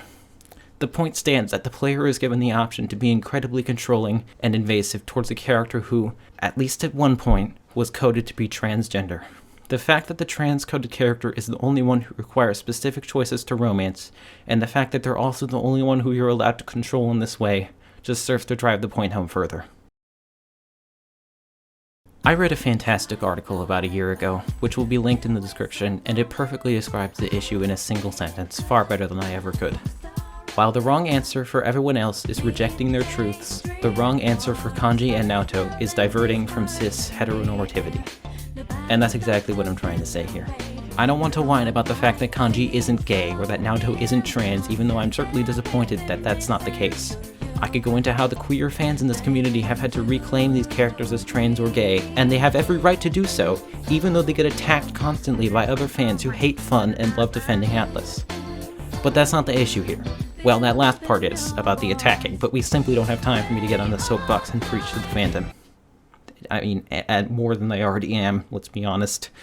The issue is that the game treats being gay or being trans as wrong by default, and the characters who feel this way are made to feel like they were just running away from who they really were by wanting to be gay or trans, rather than treating any of those as legitimate identities. There's more to it than that, of course, like the game insinuating that all gay people are predatory through some horrible, horrible shit they spew out of Yosuke's mouth, or Narukami being allowed and encouraged to gatekeep Naoto according to the player's own preferences, but the concept in that quote is the root of the flaws in these characters. Atlas lured us in with hints and teases of queerness from both characters, but instead of following through with it in a way that would not only be very meaningful to queer fans, but also make the stories of these characters much more cohesive, it pulls the rug out from under us and points and laughs while we're on the floor. Kanji and Naoto liking each other is very cute, but the game shipping them like this, considering what we now know about these characters, is simultaneously ungaying Kanji and untransing Naoto. Like, the designers can say whether Kanji is gay or not is up to your interpretation all they want, but it's pretty clear when he only thirsts after the girls, and the only guy he thought he was in love with turns out he's a girl too. Isn't that convenient? Like, this is either intentional queerbaiting and violently harmful representation at worst, or if you choose to ignore the dozens of blatant hints and teasing that I just mentioned, and you still want to defend this, you have to accept that it's just plain and simple bad writing. Take your pick, because I am done. It's just so mishandled, so wrong, and so disappointing. Two characters who could potentially have been some of the best ones in the game were done an immense disservice, and now they just make me sad. Kanji and Naoto are the last main characters Atlas ever wrote with this explicit coding, at least in the Persona series, and if this is their idea of representation, then personally, I'm happy that they've never tried again.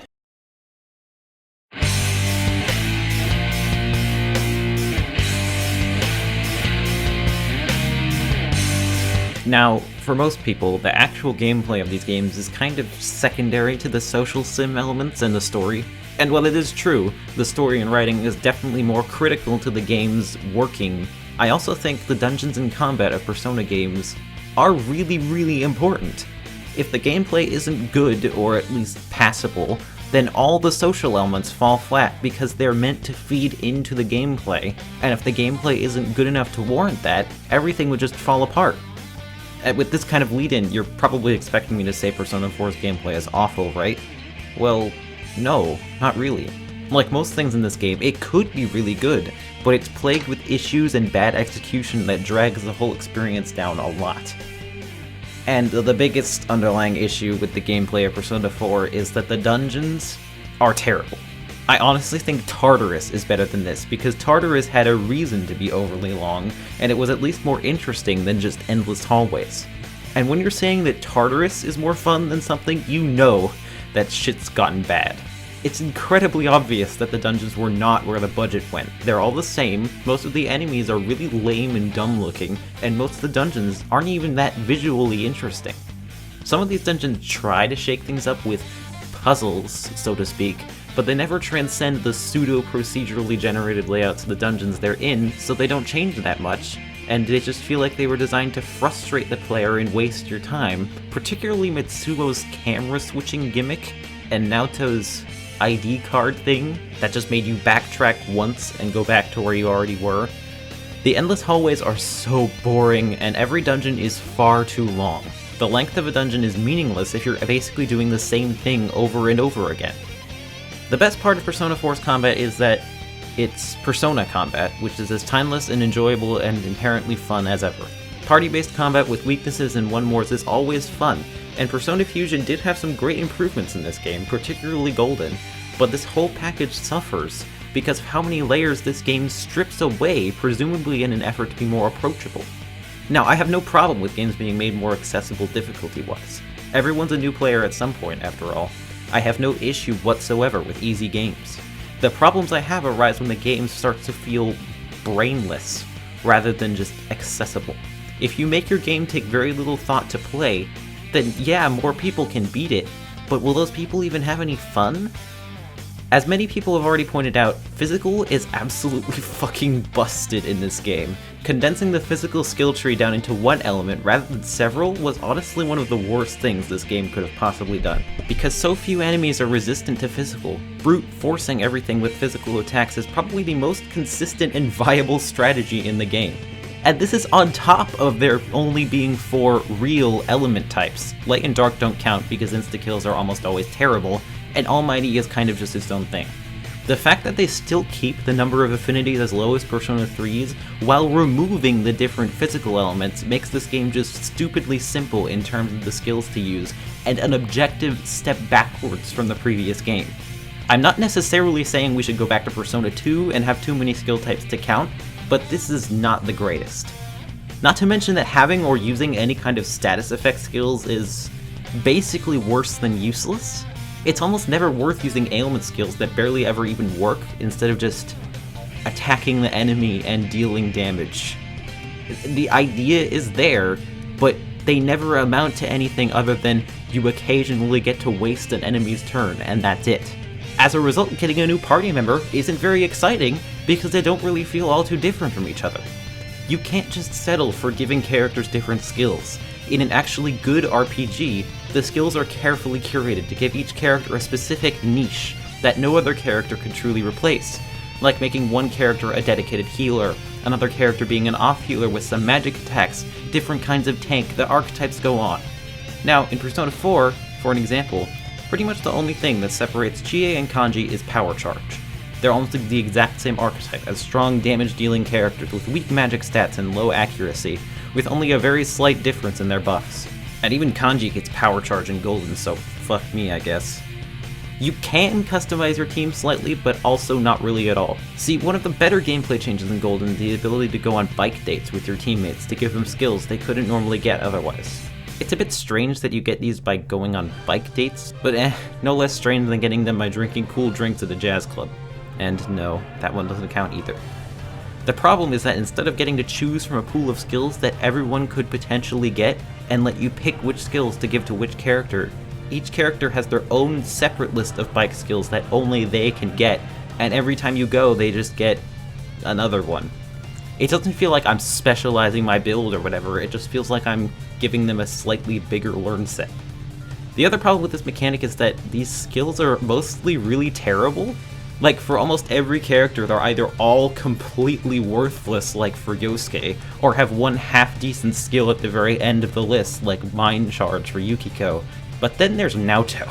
For Naoto, the bike skills make them the best character in the game by an even wider margin. With this, you could potentially give Naoto every single element in the entire game, as well as Angelic Grace. You know, an endgame move that increases evasion against all magic attacks? Yeah, and Naoto just gets that for free after spending 5 days on a bike. Speaking of broken stuff, Yukiko is insane.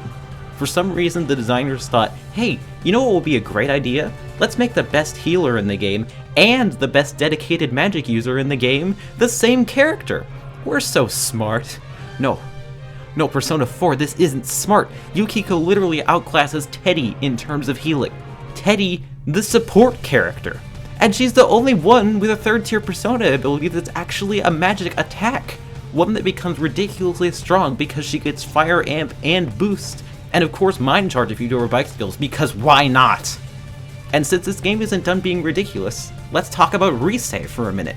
Like I said in the characters section, she is incredibly powerful. She can buff you, charge you, heal you, block a fatal attack, and save Narukami once after he dies. That last one in particular means you almost never have to worry about losing any battles except boss fights, especially since she revives Narukami at full health for some reason.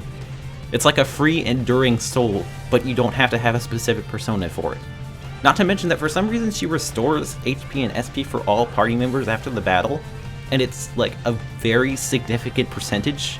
I would understand if it was just for the backup party members, but no, it's for everyone. This makes resource management almost a non-issue, especially since most fights don't take very much SP to finish, so you can often get a net positive SP gain from doing battles. And Rise does all of this without being an active party member. Hopefully this gives you an idea of just how frustratingly unbalanced this game is on a fundamental level. The lack of variety in terms of offense makes things spammy and tedious, character balance is off the charts in both directions, and the enemies are often so basic that they don't help matters either by facilitating fun and strategic encounters. Okay, look, I can feel the nitpicks welling up within me. Normally I try to shut them up, but in the gameplay department, nitpicks actually really can affect the experience more so than the writing department, so I'm just gonna throw them on as fast as I can, see if I can do it in a couple minutes. Time me, let's go. Why does it play a split second for the animation of a downed enemy getting up when you kill them with a melee attack? You can actually see the damage indicator for Chia's Galactic Hunt attack if the camera ends up in the right spot, which is hilarious to me. The duo attacks suck. They have a really awkward trigger condition, they do barely any damage, and there isn't even any explanation for how they happen. No cutscene between the two characters or anything, they just start doing them. I hate that. For a game that seems to pride itself on the characters, that was a massive missed opportunity to have a fun scene where they come up with this move together. Oh wait! Why weren't skill cards in the original game? Why were they a key feature of the re-release? That's really odd. Great vegetables.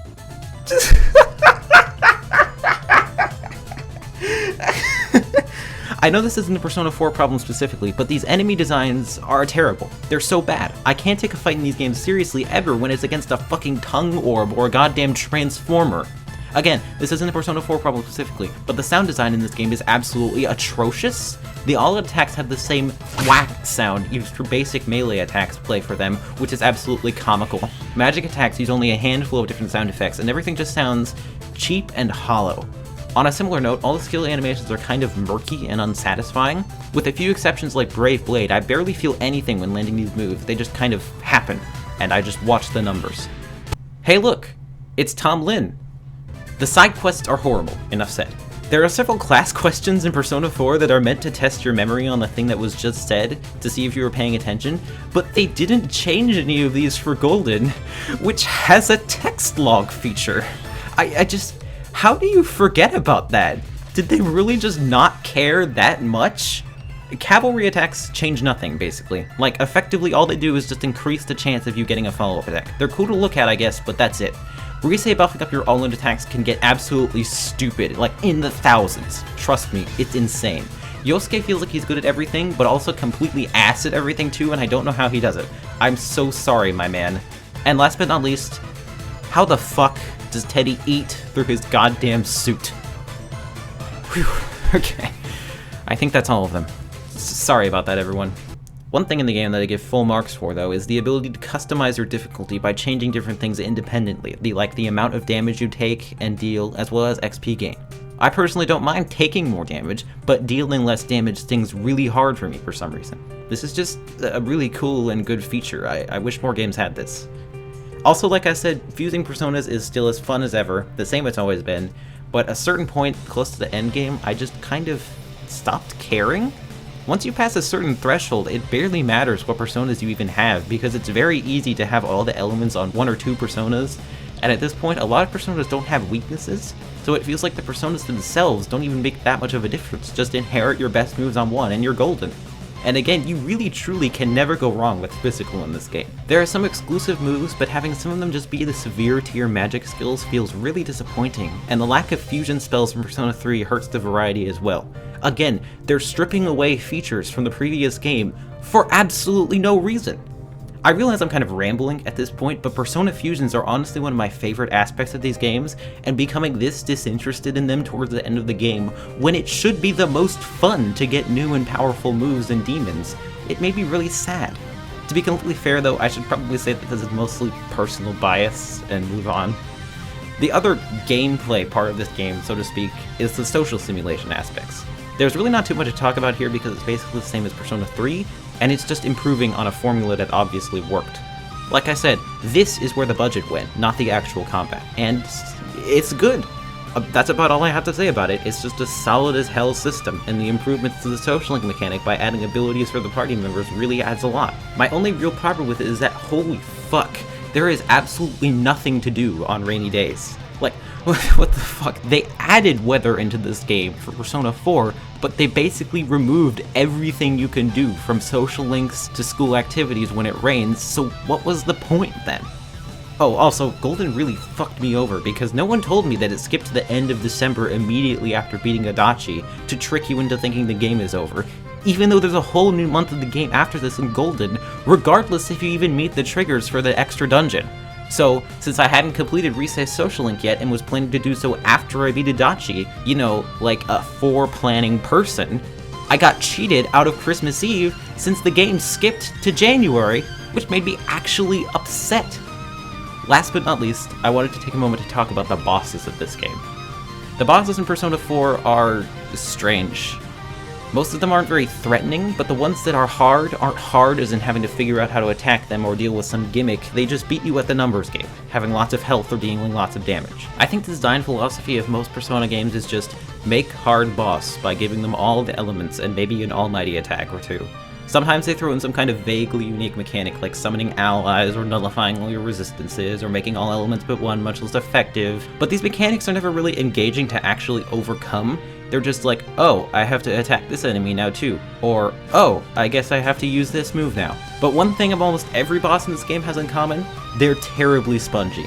Like, seriously, unless you grind for years, every boss in this game takes years to beat. If the boss actually changed its attacks throughout the whole fight, that would be one thing, but for the most part, you're basically just doing the same thing as you always were, but for longer now. And this gives you more time for something stupid to happen, like you missing an attack or getting a lucky crit from the boss. I don't know, it's hard to pinpoint critical things about the dungeon crawling experience and create a well thought out argument for why it doesn't work for me. It just doesn't work for me.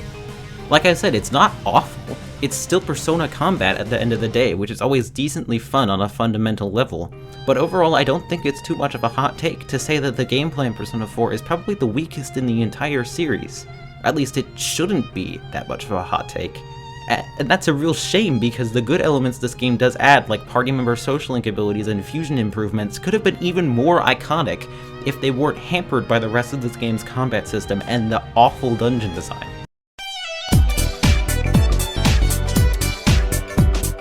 Okay, I'm gonna be honest, this is like my third or fourth pass in the script right now, and I only just remembered that Namatame exists. Like, I genuinely just forgot about him. I've written a ton in this section already, and I only just remembered. Oh yeah, Namatame counts, huh? With that vote of confidence, let's start with the first villain of the game, Taro Namatame. I'm not counting any of the shadow selves of the party members as villains, because not only were each of those episodes caused by Namatame, mostly, the shadows themselves aren't exactly evil, and they're all basically the same. Do you really want me to say, okay, get this, they say, I am you, and then they turn into a monster about a half dozen times? Maybe you do, but I don't. We're starting with Namatame. Now, I'm gonna give the fact that Namatame is a stupid red herring villain a pass, because for better or worse, he's actually integrated into the story pretty well. Like, you can tell they actually had a plan for including him. Man, it's kind of funny and sad that that's where the bar is for this game. Anyways, Namatame's role in the story is fine, even if he doesn't really accomplish very much. Like, as an antagonist, you could realistically just remove him from the story, and it doesn't really change all that much, except the game becomes much shorter. Anyways, I said I wasn't going to complain about Namatame's status as an antagonist too much, so I won't, because I don't mind him that much. His motivations make sense, being a person who wants to do good, but is so blinded by only his perception of the world that he's actively making things worse. But that's kind of why it's hard to take him seriously at all. Like, this man is a huge dumbass, let's all admit it. That's kind of the point, but it still makes him hard to take seriously in any capacity. He somehow is completely convinced by what Adachi tells him to do, and he doesn't once think that Adachi is acting suspicious, and he just completely allows himself to be played for a fool for, like, half a year? And then when he kidnaps Nanako, things just get even more stupid. Like, why does Namatame keep a diary? And why does he keep it in the front of his truck that he uses to kidnap people? What the fuck, man? Are you trying to be exposition? So much of Namatame's writing feels like it's trying as hard as it can to trick you into thinking he's the true culprit, rather than simply allowing and leading you to believe it, and stepping back. His shadow appearing on the Midnight Channel is just the stupidest fucking thing ever. I'm sorry. I know it's explained later on, but it's such a half-assed excuse. I wouldn't be mad if Atlas had actually shown that it was possible for the Midnight Channel to broadcast someone's desires like that before it became relevant to the plot. But they don't. This is the basic rules of writing a story. It just feels like they pulled this out of their ass to make you hate him even more in the moment. And Namatame just starts acting really insane for no reason at this part. Like, I get that he's getting desperate and in the shadow world is fucking with his mind, but half of his dialogue is just saying, "I'm going to save her," over and over again. And then he almost fucking strangles Nanako. Like, bro, you were a horrible kidnapper. On that note, I honestly think Heaven should have been Namatame's dungeon rather than Nanako's. Think about it. The game literally says that Nanako is too innocent to have a shadow. Which makes no sense, she has a side of herself that she doesn't like just like everyone else. But anyways, if they really want to use that rule, then why would she have a dungeon? Namatame, on the other hand, sees the TV world as a safe place. So it would make sense for his dungeon to take the form of a heavenly paradise because that's what he believes this world is. How cool would it be for you to start the dungeon thinking it's Nanako's vision of heaven, but as you ascend, the dungeon becomes progressively more twisted and disturbing as Namatame begins to grapple with the truth of the world he's been sending people into, until you start to realize, maybe this isn't Nanako's dungeon after all. But that would require the devs to actually put the tiniest amount of effort into these dungeons, so that obviously wouldn't work. Also, am I the only one who thought Namatame would just be fucking dead after his boss fight? Like, look at this transformation cutscene. That doesn't seem like something you can just walk off. This man should not be alive anymore. And on the subject of not being alive, I realize this is a villain section, but I didn't get to complain about this enough in the characters section, so we're still doing this. This is still on topic. I hate how the game just decides Nanako is going to start to die. Like, this happens for literally no fucking reason other than the plot demands it. She must not take Will to the TV world. Oh, really? And what the fuck does that mean? Like, again, I wouldn't be bothered by this if Atlas actually bothered to show beforehand that the TV world is harmful to regular people. And don't try to tell me that they do that in the beginning of the game before the team gets their glasses. A bad headache is not equal to literally dying. She's so small. Come the fuck on, man. I need a real reason. This is where Teddy could actually be useful, because I may not like him, but I at least kind of trust his word when it comes to the TV world, which is more than I can say for anyone else. He could at least actually tell us what's wrong with her, but no. He just does fucking nothing. The thing that makes me even more upset is that they actually have a perfect reason for why Nanako would be hurt that they just don't use. We can immediately see that Namatame isn't handling Nanako well at all. He holds her so tightly that at one point she says she can't breathe. Just say she suffered serious injuries because of his frenzied handling, and I would have totally bought it. She's a little kid, she's not very physically strong yet, it would make sense. And I can't even headcanon that this is what happened either, because at one point the doctor literally says that they can't find anything physically wrong with her. So yeah, Nanako is literally dying of terminal plot disease, and there is no way to cure it other than by picking the right options in the story. But I already covered that, so we're moving on. Bottom line, Namatame is an okay red herring villain, but he's stupid as shit and hard to take seriously, and the writing surrounding him is messy as fuck and incredibly convenient, but this is Persona 4, so that's not like it's exclusive to him. Of course, I'm sure nobody was really dying to hear my in-depth analysis of Taro Namatame of all people, because he's definitely not the star of the show in terms of villains for this game. That obviously goes to Toru Adachi. This guy is... oh boy. I have a complicated relationship with Adachi because on the one hand, I can totally see why people like him, and I like him too to some extent, but on the other hand, I just don't get him. I do not understand this man. He is a complete and total enigma from both a writing and character perspective, and I just... oh boy. Buckle up, this is gonna be an interesting one. Adachi's... fuck, that's not a good sign. Adachi's big thing, so to speak, is that he isn't presented as the main villain from the start. He's a twist villain. He's presented as this mistreated, kindly but bumbling detective who's trying his best to solve the murder mystery in the town, but later on was revealed to be the murderer the whole time. And for a mystery plot, this, well, it obviously makes it more of a mystery for sure, but the common theme that I'm going to bring up a lot here is that Persona 4 placing literally all of its chips on the plot twist really hurts the story in a lot of ways. Like, a lot more ways than you'd expect.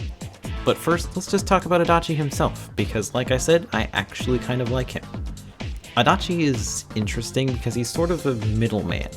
He frequently talks to the investigation team and is probably their closest adult connection, even considering Dojima, who's more connected to Narukami rather than the entire team. Adachi even, subtly, drops hints about the police's activities that help the investigation team track down their next lead, while he actually just wants to keep the team busy playing with Namatame. This is one of the only examples of foreshadowing about him, so we'd better savor it while it lasts. When Adachi gets way more enjoyable and a lot more interesting is after Naoto joins the team and Nanako gets kidnapped. The whole story kind of shifts into gear at this point, and as a victim of circumstance, Adachi is now drawn into the supernatural plot that the kids have been dealing with for half a year by now. At this point, he is the only adult who knows anything about the true nature of the case, and this leads to him having an interesting role in the story. From this point on, Adachi is kind of stuck in the middle of the usual and the unusual, helping both the police and the investigation team track down the killer at the same time, in both the real world and the TV world. Of course, not really, because this was all an elaborate cover-up to hide his role as the true culprit. And that's where you don't lose me exactly, but kind of just disappoint me. Because at this point, Adachi was one of the most enjoyable characters in the entire game, even though I knew he was the killer for the whole time, because this is a big spoiler that everybody knows. I was honestly really invested in his struggle just to keep it together through this conflict that he supposedly doesn't really know the full extent of. That's a really good concept just on its own. But then, no, it's not, because this is all an act. Secretly, he's a nihilistic, bored asshole who just wants to have fun. He doesn't care about anything that's going on here. In fact, he wants the case to go on as long as possible because it's fun for him to watch. And that's just really upsetting to have such an interesting concept just thrown out in favor of making him the villain. There's no nuance at all to his role in the story prior to his reveal anymore because it's all just an act. Take, for example, one of my favorite scenes in the game, and definitely one of the funniest, where the team and Adachi catch and arrest the stalker that was trying to take pictures of Rise. Adachi acts so excited to finally be able to arrest somebody, and it's actually really endearing, but once you learn his true nature and are playing the game again, that's it, this fun is just gone. On a repeat run, you cannot enjoy this scene because you already know he's the bad guy. There's nothing to come back to on a second playthrough aside from thinking, haha Adachi, you bad person, to yourself whenever he's on screen, which gets old after 5 minutes, and funny scenes like the one I just mentioned are completely ruined because you know he's just acting. But enough whining, let's talk about something more important, Adachi's motivations. This is one of the most common complaints that are brought up as counter-arguments by Adachi fans. Some people like to say that the only reason people don't like Adachi is because he's not three-dimensional or whatever, and that his motivations are stupid. And in keeping with most of the things that Persona 4 fans say people hate about Persona 4, I actually don't mind his motives. I do think it's hilarious that the writers managed to get away with making Adachi's entire character be that he has no character, but the way this is handled actually works. The idea of the killer having no real motivations and just being bored is a pretty decent twist for a murder mystery, even if the characters seem to accept it really quickly, but it's a good idea. He's obviously a very shallow villain, there isn't really any depth to his actions beyond what I just said, but that's also obviously the point of his character, so I'm not going to take off any points for it. This whole idea feeds into the theme of the truth being unpleasant and that not many people want to seek it, even if this is about as far as that concept really goes without relying on extraordinarily heavy-handed symbolism and skeleton goddesses. On that note, I'd really quick just like to mention that Adachi is literally one of the most cishet men I've ever seen. Like, his main motivation may have just been, I was bored, but it's undeniable that the reason he chose Mayumi Yamano and Saki Konishi specifically as his victims was because they didn't want to bone. What a loser. Alright, this probably isn't going to win me any more points with the fandom, but this is one of those times where, like I said, I really just can't help myself. It's time for the first comparison between this game and Persona 5. Let's talk about Adachi versus Akechi. I was honestly considering comparing Adachi to Maruki from Persona 5 Royal instead, because the more I thought about it, the more interesting it seemed, but that's a bit too out there for this kind of video. Maybe another time. It's pretty obvious that Adachi and Akechi are cut from the same cloth. They're both detectives that kill people, and they both have names that start with A and end in Chi, so they're basically the same character. As a result, it's no surprise that the fandom compares the two of them. And, spoilers, Akechi is better, by a lot. But not exactly for the reasons you might think. I'm not here to talk about his tragic backstory or whatever, just how Akechi is done better than Adachi is. Specifically in Persona 5 Royal. This is important, really. See, I like both of these characters on paper, but where they differ is the effectiveness and significance of the twist that involves them. In Adachi's case, the twist is basically just all he is. Once you know that Adachi is the killer, everything basically falls into place immediately. The entire story hinges on you not knowing who the killer is, so once you do, things are not nearly as suspenseful or compelling in the slightest. Now compare this to Akechi. With Akechi, the reveal that he's the traitor is honestly the least important thing in the room during the scene where it happens. This is because it's intentionally made quite obvious.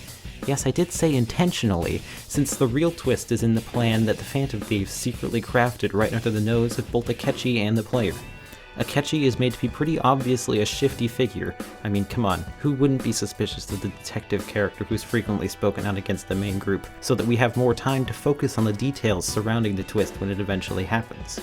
Without hinging everything on the singular reveal that one person is a bad guy, and without skipping out on that lovely foreshadowing that I am such a fan of, there becomes more depth to be had with Akechi's role as an antagonist. Adachi really isn't even an inherently worse villain than Akechi, he just gets only 5 minutes to actually be the villain. This is why I think stories that hinge their entire conflict on a single twist really don't work, because Adachi doesn't get enough time to really do anything when we're aware that he's the bad guy. All he does is monologue twice and taunt you in his dungeon, and then he has a really easy boss fight and he's out of the story. Akechi, on the other hand, gets to take up a slightly less conventional antagonistic role in the story for most of the game. He gets to be delightfully know-it-allish and antithetical to the team's operating style while he's working with them, because the game is expecting you to guess that he's the traitor, and then at the end you get to have an insane boss fight where he goes absolutely crazy on you, and he just tries to murder you, and it's great because it doesn't end in 5 seconds. For most of the game, Adachi is a fun personality, but that all falls apart on the second playthrough, or if you just got spoiled. Now we know that he's just acting, I guess, all the time. That's really uninteresting. Damn, this is lame. Wait, I actually lied. There is actually one really strong scene. One scene that Adachi has after he's revealed as the villain, and it's the scene where the Jester Arcana becomes the Hunger. He's teleporting around all over the place, being creepy, and we actually get some good dialogue from him. But it's a lot shorter than I was hoping it would be, and Narukami is such a dry character that we really can't say anything interesting back to Adachi, so this scene doesn't do that much to make up for the rest of Adachi's problems. And yes, I know the accomplice ending exists, and it's also not a bad scene either, but I don't think anyone in their right mind would ever actually pick this ending, because the way Adachi is written, you really don't care about him that much. He's not interesting before the twist happens, he's just kind of a doofus, and his relationship with Narukami isn't nearly strong enough for anyone to seriously consider choosing him over their friends. I actually think they played this card a little bit too early, because if they used this idea for Akechi in Persona 5, a character who you actually would have a connection with, or at least believe in Joker's connection with him, it could be a lot more interesting. Also, Adachi having the same persona as Narukami is so lame, I'm sorry. It would be a great idea if they had actually fleshed out at all, because it's obviously meant to show how similar Adachi and Narukami are. Ooh, isn't that good writing? To have your completely silent, emotionless protagonist be compared to a bored murder man with no basis other than trying to make said murder man seem more complex than he actually is? Because it's all it's meant to do, give Adachi another paper-thin layer of complexity. Playing the We're Not So Different card is no fun at all without proper care put into the parallels, and there are very few parallels here. Honestly, Adachi has more similarities with Yosuke if you really think about it. They were both riding high before they got shipped out to Inaba, and both were bored and frustrated with what they were given and started taking that out on their surroundings. I honestly think that Yosuke would have turned out pretty similar to Adachi if Narukami hadn't shown up and put him back on the right track. That is an interesting parallel, but no, the writers just weren't interested in that, I guess, because Yosuke doesn't matter, only Narukami matters, apparently. Again, with Akechi this works because him and the protagonist are actually around the same fucking age, so the connection between the two of them is much more believable, and we actually get to see the parallels between them in more ways than the game just telling us. Akechi is the polar opposite of Joker in some ways, but in other ways they're a lot alike. You can see this in their battle stances that literally mirror each other, and in their mannerisms. Akechi is polite and calm in both the metaverse and in real life, while my bias is showing again. While Joker is polite and calm in the real world, but in the metaverse, he's free to let loose, while Akechi doesn't allow himself that freedom. At least, not immediately. It's interesting to watch these characters interact, because for one thing, Joker actually has a personality, but also because you can just tell that there's something more going on here. The dialogue in every scene with just Akechi and Joker is always way more sharp and layered than any other part of the game. That's no coincidence. Now, if you look at Adachi's social link, except for that one scene I mentioned earlier, which is after he's revealed as the bad guy, it feels like just a completely average social link. It's lame as fuck, because the game is focusing so hard on trying to trick you and making Adachi seem like a nice guy, that there's no room for any clever writing or foreshadowing, which is why making your twists as unpredictable as possible should not be the priority when writing this kind of character. On repeat runs, it doesn't matter how unpredictable the twist is, because guess what? You've already seen it. So all the effort they go to hide this development is completely pointless, and there isn't anything here to glean from a second viewing now that you know the full context, and it just feels like a waste of time. It makes this game feel like it was meant for you to only play it once, go, that was nice, and never play it again, and just leave it as a vague, good memory without thinking about it too hard. And to make matters worse, there's some really biased flavor text related to Adachi. We're supposed to take flavor text's word at face value and accept everything it says as true, so when it says something like, you can tell that Adachi worries about you, it's going to feel like the game is lying to you, because it's just telling you to trust him. On your first playthrough, you can buy into this, but if you ever play the game again, this is going to stick out like a sore thumb. You know Adachi doesn't give a shit about you, and he definitely doesn't care about Nanako if he allowed Namatame to kidnap her and almost cause her death. Comparing this to Akechi is just embarrassing, because this motherfucker is so much fun on repeat runs. In this game, Akechi is the one lying to you, not the game itself, and it's even more interesting because he's not really even lying half the time. It's way more involved to watch any scene with him because you can really pick apart his dialogue. You can go, okay, that's a lie, there's another lie, that's technically true, that is a major lie, you son of a bitch, this is him setting up for later, and oh, that's just a backhanded compliment. Motherfucker. Even when there is flavor text related to Adachi, it's much less misleading, especially because it's in the first person. It seems like the detective Akechi is interested in me is a completely true, albeit incredibly loaded statement. The general theme here is that Akechi benefits from not being presented as a villain straight away, while Adachi suffers for it. It just frustrates me because it feels like Adachi is two different characters in this story, who I both like equally, but in order for this to work, it has to be one or the other, not both. Because his role in the story for 2/3 of it is really fresh and engaging. I like having a detective who's stuck in the middle of the ordinary and extraordinary, and trying his best to make things work. That's really fucking cool to me. But then he becomes a nihilistic evil asshole. Those two personalities are absolutely and utterly incompatible, which is why any attempt the game makes to lie to you and say he cares falls flat. A heel turn this huge automatically makes anything good about his personality earlier in the game invalid, because now you know he was just acting. Again, with Akechi, you get to play this sort of guessing game with determining how much of his personality is an act, because clearly not all of it is obviously a little shit in both of his forms, both traitor and prince, and has no trouble acting on it, which you can see even when he's trying to fool you, which is fucking funny as hell, but he also genuinely likes being the famous detective prince who's adored by the public, and some of his mannerisms in the metaverse are just way too extra and inconsequential for him to bother with if he was just acting. Akechi's confidant in Persona 5 Royal specifically makes Adachi's social link look like a complete fucking embarrassment, and I could honestly dedicate an entire video to it, but suffice to say that Akechi's rank 7 scene alone exceeds Adachi's entire social link in terms of quality. I actually had to stand up and leave the room to consider how amazing the dialogue was in that scene. Also, even Akechi's boss fight is better than Adachi's. I can't believe it took Atlas this long to realize that if you want to make a boss fight against a single low defense human enemy, you would need to give said enemy 2 turns, or else it's going to be an absolute slaughter. It's given way more narrative weight too because of its meaningful connection to the protagonist. And on the same subject, does Adachi ever do anything this raw?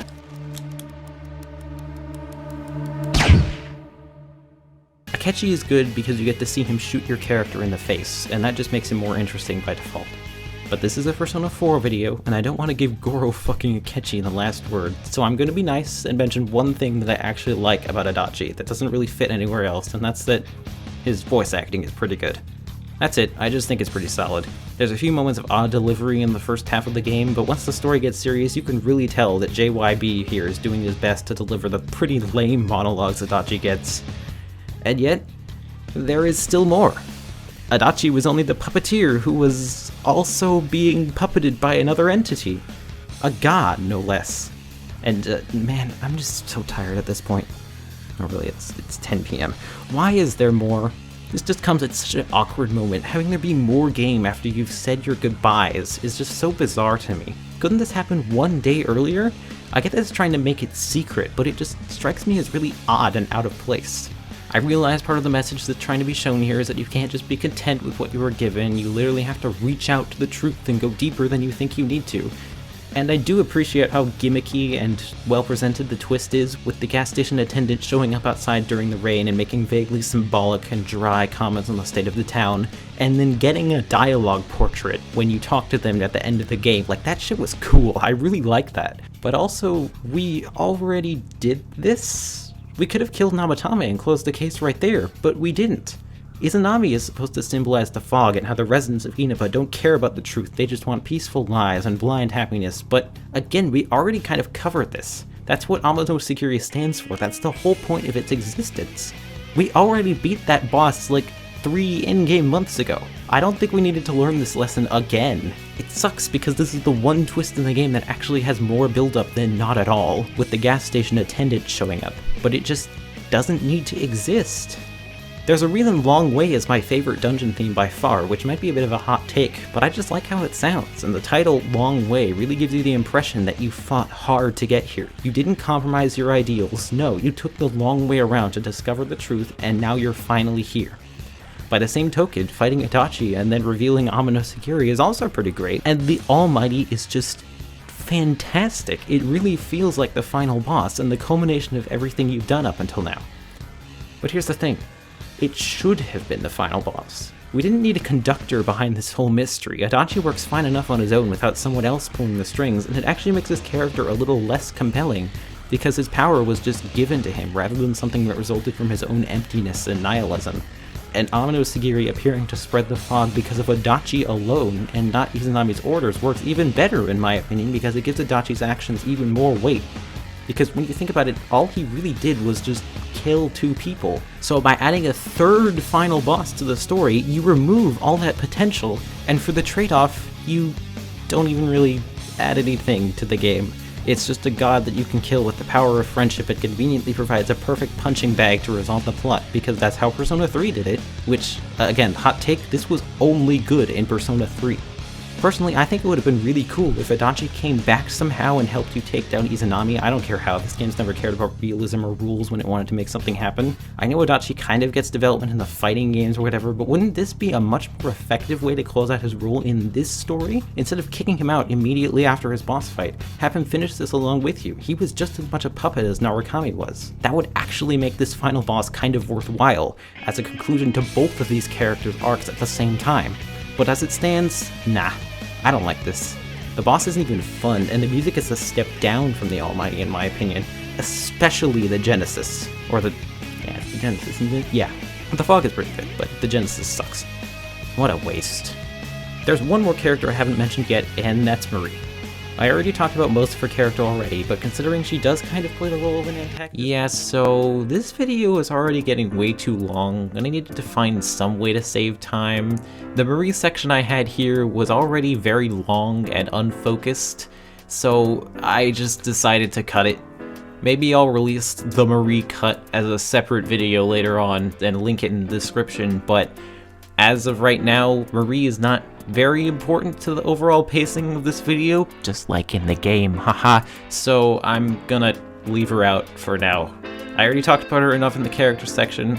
I love her, you know this, but she's not very good. Okay, bye. And that's all the villains. That's even all the real people who even take the role of an antagonist at all, including Marie. So yeah, that's definitely it for this section. Are you kidding me? Did you really think I wasn't going to talk about Mitsuo? Well, unfortunately for you, I've been holding this in for an entire year and I am not about to waste this chance I have. This little bastard almost single-handedly murders the pacing of this game. And like, don't get me wrong, it was already terrible, but Mitsuo just makes it worse. He just sort of shows up, kills a dude, says, hey, look at me, I'm a bad person, and then you have to go on this wild goose chase to catch this random-ass kid that the game honestly expects you to believe is the killer. Like, does Persona 4 think we are stupid? Did anyone play this game and genuinely believe that Mitsuo was the killer? Seriously, please leave a comment, I genuinely want to know. Mitsuo just contributes nothing to the overall experience of Persona 4. His dungeon seems cool at first, but gets old really fast. The boss fight has a cool gimmick at first glance, but it really only serves to waste your time, and you don't even get another character to play with after this.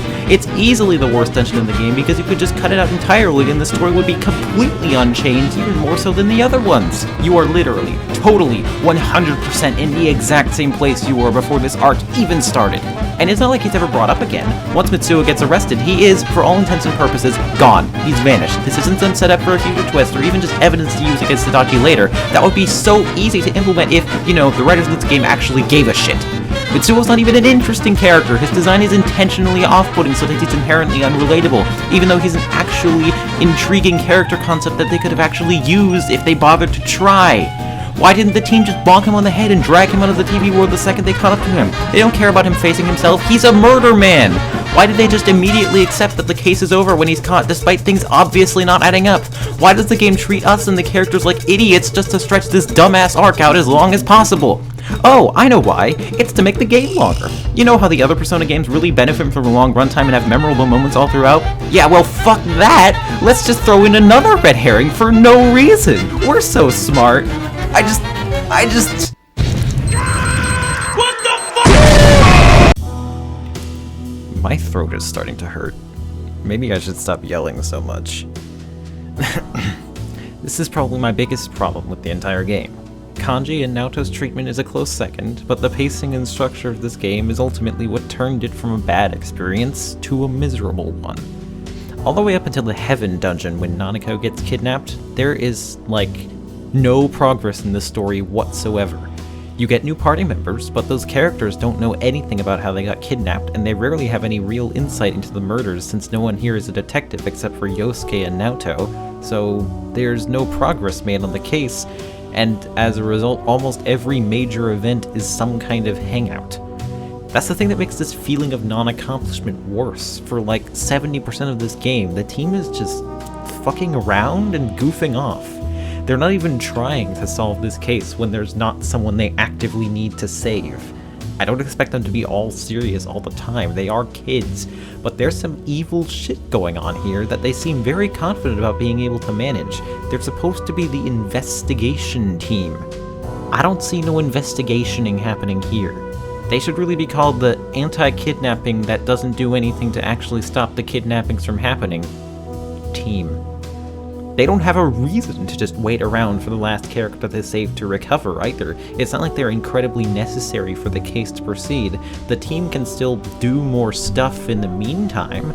I get that the game wouldn't really work if the story could progress differently before getting your next party member, but we still need a reason as to why everything just grinds to a halt after the boss of the dungeon. And what baffles me is that they did this right before.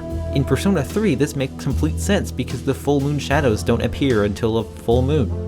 Obviously, so all the time spent between full moon operations is preparing for the next boss shadow.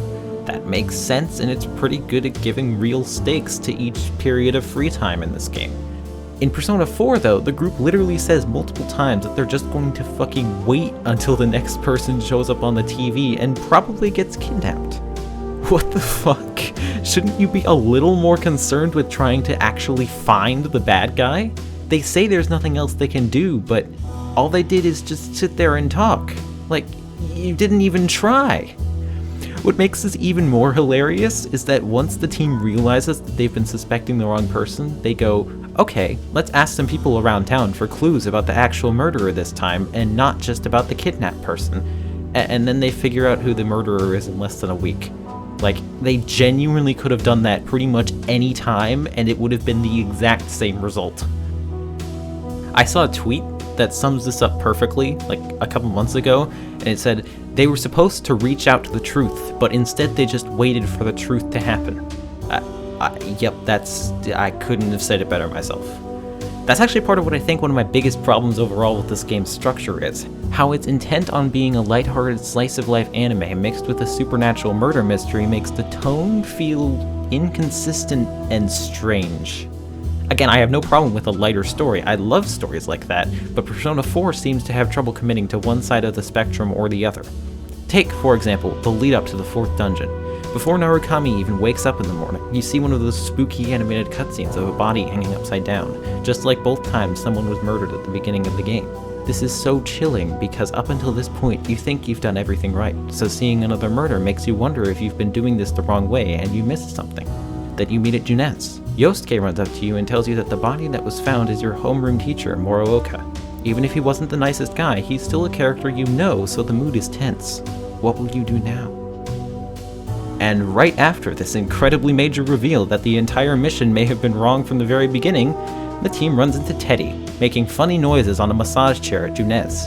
And there's a scene about him getting his human body, and then everyone goes to buy a suit for him, and then Chie and Yosuke argue about her spending his money on it, which is fucked up, but we don't have time to go into it right now, and Kanji and Teddy go off to get ice cream, and then we start talking to Rise, and so on and so forth.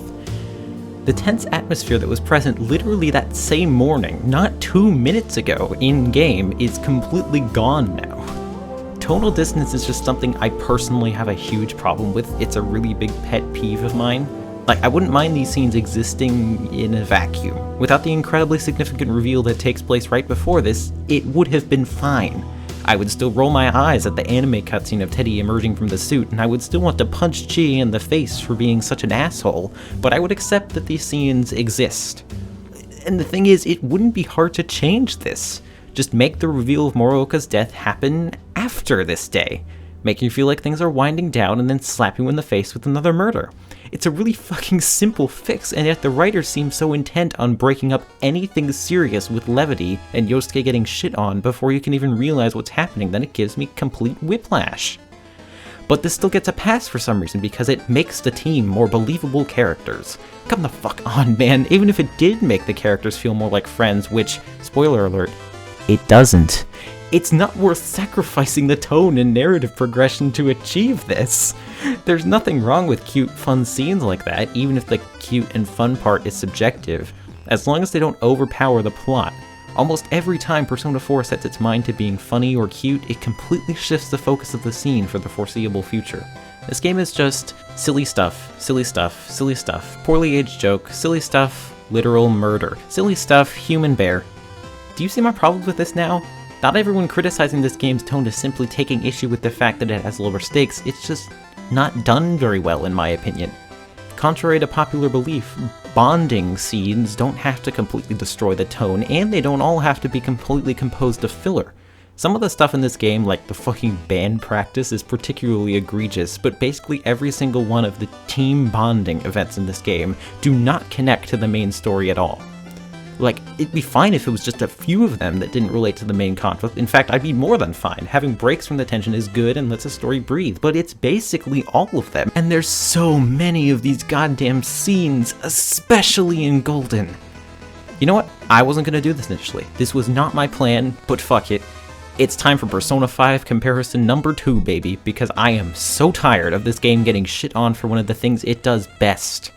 In Persona 5, one of the most common complaints is that the team doesn't feel like real friends because they don't have enough team bonding events with each other. Well, I see that complaint, and I genuinely have no fucking clue what people are talking about, because there's a ton of them in Persona 5. Just off the top of my head, I can think of having Hot Pot with Yusuke, going to the fireworks festival, the Hawaii trip, Destinyland with Haru, the school festival, and the summer fair added in Persona 5 Royal, along with the multiple updated Christmas scenes in that game, and New Year's. I think the reason many don't think about how many team hangouts there are in this game is that most of them have some relation to the main plot. It isn't always major, and it almost never infringes on the wholesome fun times of the scene itself, but it is there. But this is a problem to you?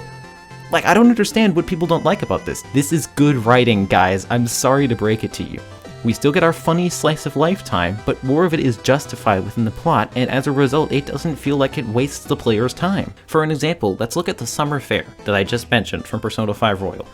First of all, this scene is funny as shit. Cringeworthy. It has some cute bonding time with the boys, and it expands the world a tiny bit, but it also sets up the events that take place, like, in-game months later in an incredibly natural way.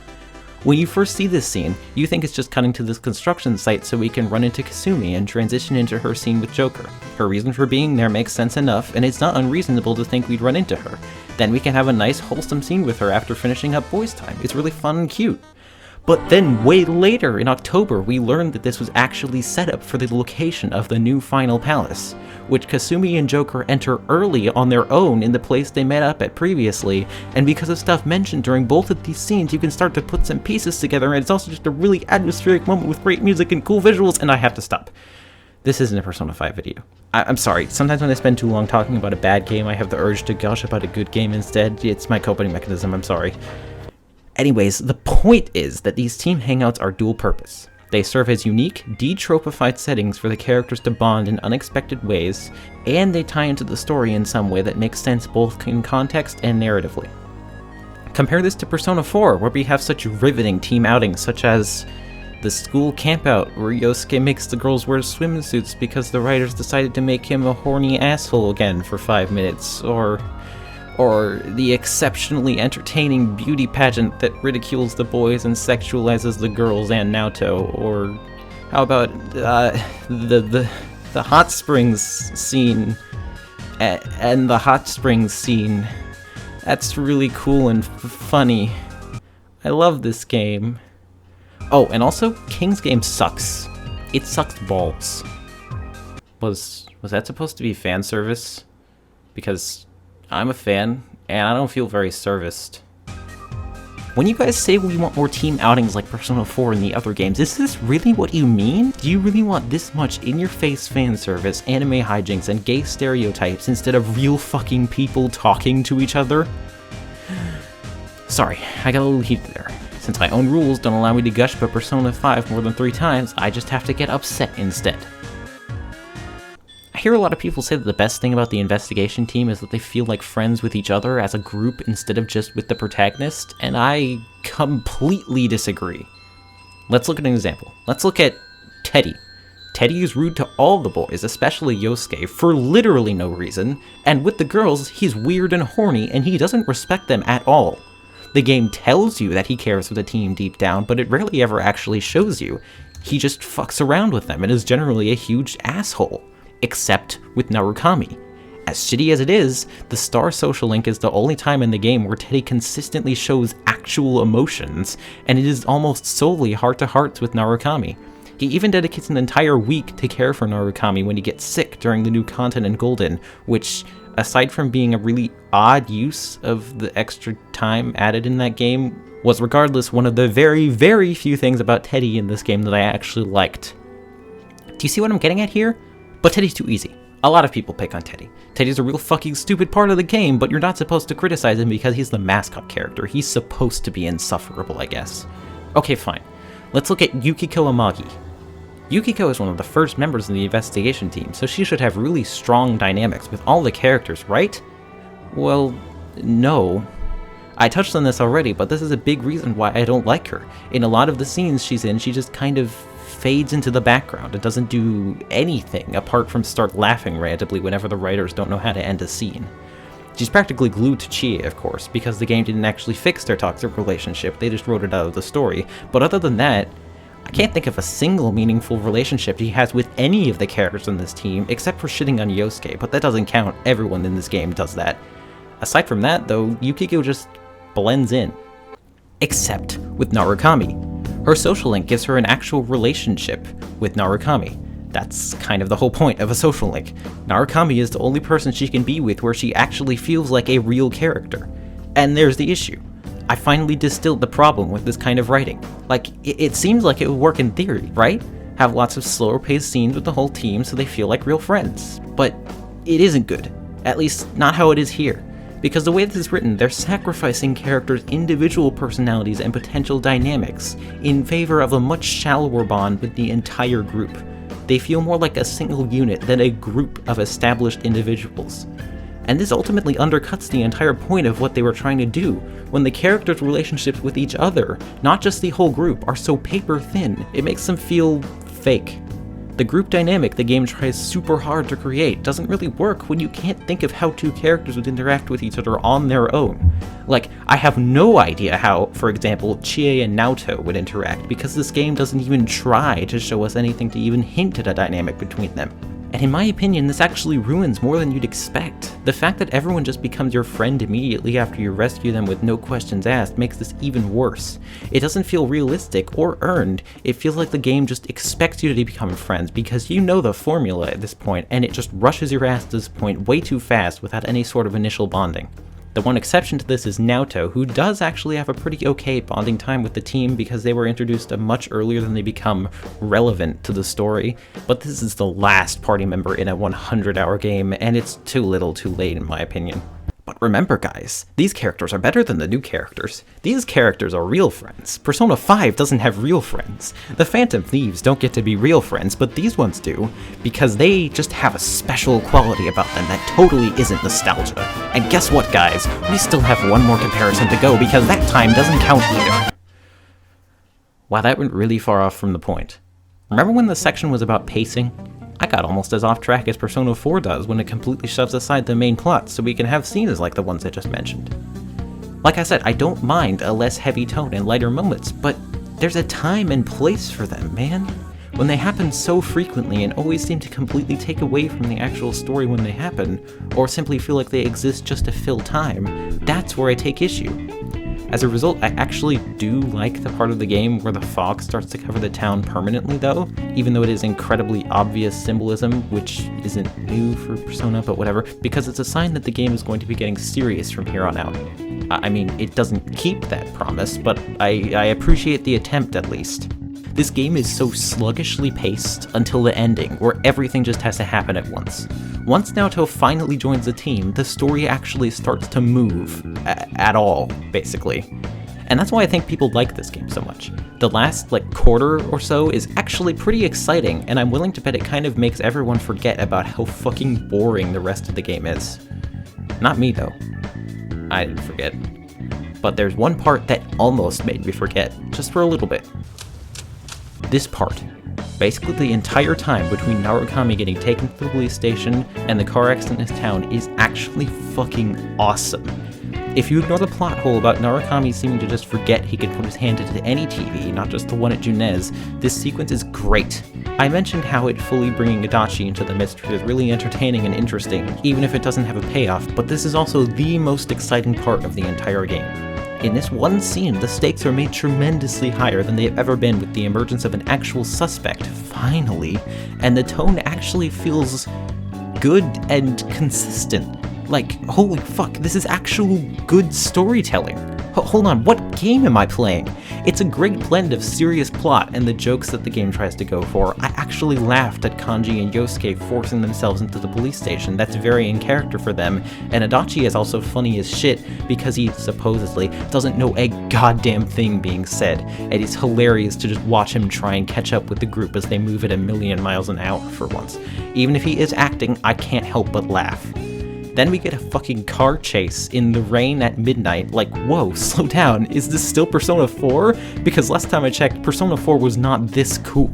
Anyways, Dojima and Namatame crash and have a car accident right in the middle of town? Where the fuck was Namatame going then? It doesn't matter, because now the brilliance stops, like usual, with Teddy being a jackass.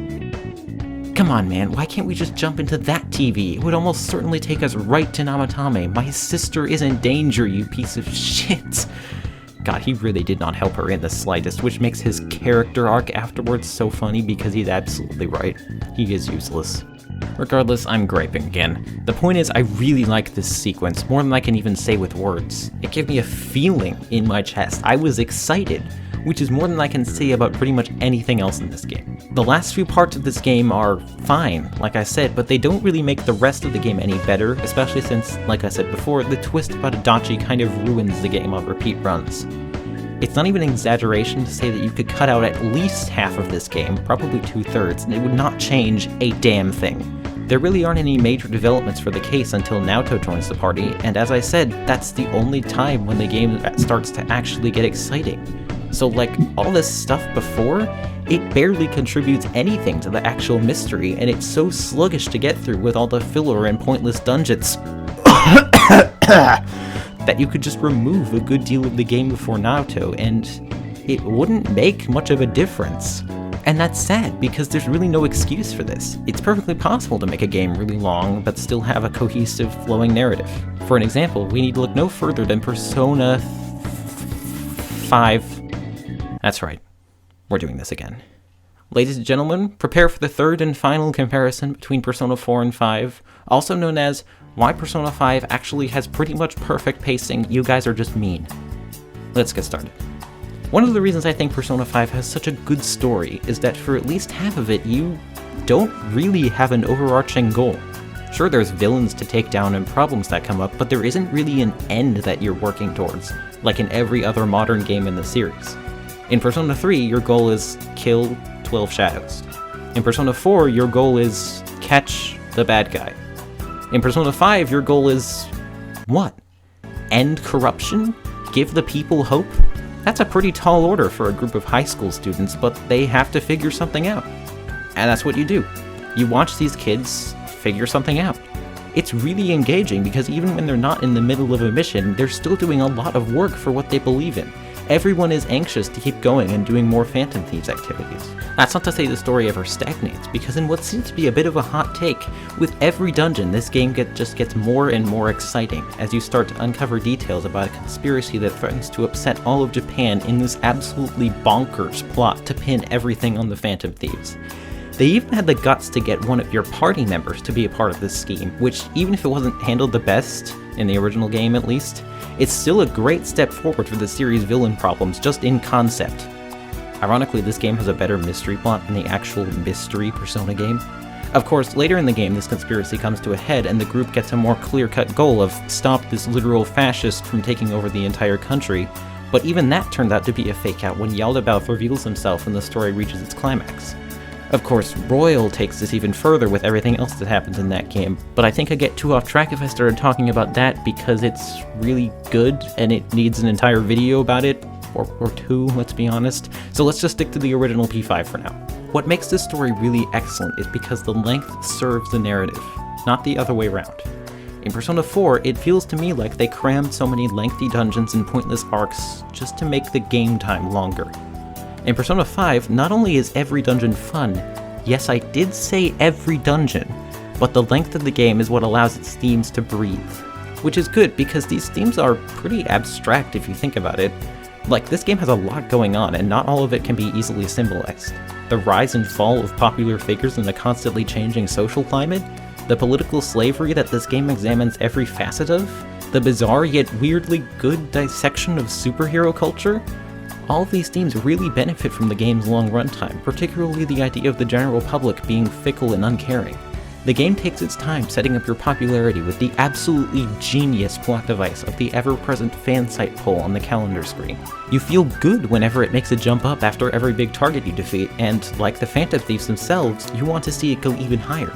But then, after you're framed for a crime, the public turns on you, and the poll starts to plummet downwards. And you just feel like shit, man. The sound effect is so depressing, and the comments are even more so. Every night when that percentage drops, it's just so disheartening. Because the conspiracy the team must stop is only a small part of the larger problem that's been under your nose the entire time. The general public. You've never really noticed, but they've been acting incredibly oddly for almost the entire game. and after Shido has his change of heart, but no one wants to stop believing in him, the final truth of the game reveals itself, and the depths of mementos finally open their doors, allowing your group to enter and see, well, I'm sure you've played Persona 5. Persona 4 just kind of fucks around for 70% of the game and rushes your ass to the finale, including a fucking miserable final dungeon and a final boss that just feels like a review of the lesson we already learned last class. The point is, the length of Persona 5 allows it to fully dissect the themes it tries to tackle in really clever ways, and as a result it feels like a much more complete and fully realized game than Persona 4 does, which is a pretty comparable length, but doesn't have nearly as much to say. I swear to you, I am not purposely trying to devalue Persona 4. I think I've made it clear by now that I really wanted to give this game a chance. But try as I might, I can't see much more to this game than truth is good, and being true to yourself is also good. Obviously that's a bit of an oversimplification, but not much. Every time this game tries to take this theme further, it either doesn't go far enough, like with Adachi, or it trips and falls on its face, like with some certain character arcs that will not be mentioned at this time.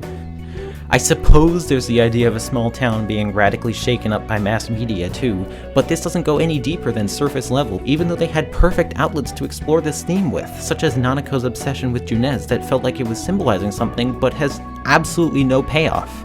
If anyone has a deeper analysis and thoughts about this game's themes, please, I welcome you to enlighten me, but I simply can't get much from this at all. Maybe I'm just stupid though. Like I said, enlighten me, please. Anyways, let's get back to the point. Basically, the point I'm trying to make here is that I think Persona 4 gets way too much slack for its aimless story structure. Way too much time is spent just fucking around, and it makes me sad, because the last bit of the game is pretty exciting, but you have to sit through a lot, and I mean a lot, of dumb bullshit to get there. And personally, I'm not a big fan of dumb bullshit. So that's it then, huh? Despite some minor good points, there's a ton of major issues with Persona 4 that make it completely, irredeemably bad. Well... remember all the way back at the beginning of the video when I said I would get back to both the characters and the setting later? Yeah, you probably forgot, didn't you? Don't worry, so did I until I read this script again. Well, it's finally time to get back to them.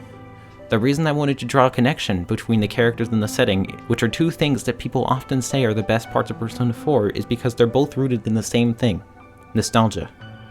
I know, believe me, I know playing the nostalgia card is like the lamest shit ever, and I fully acknowledge this. But just humor me for a second. I have a conspiracy theory that Persona 4 was specifically crafted by a team of elite scientists to be the most nostalgic thing possible. The small town, close-knit setting, the safe, feel-good story that you can come back to anytime without having to really think about it, the ending that just fills you with good vibes, the characters, the music, the bouncy J-pop soundtrack, all of that just makes you have good memories of the game, and it kind of, a lot, feels like it was done on purpose. Wanna know why I think this? Because that ending for Golden, that epilogue, that stupid fucking epilogue, was so feel-good that it almost made me forget that I kind of hate this game. And, like, that's me saying that. Me.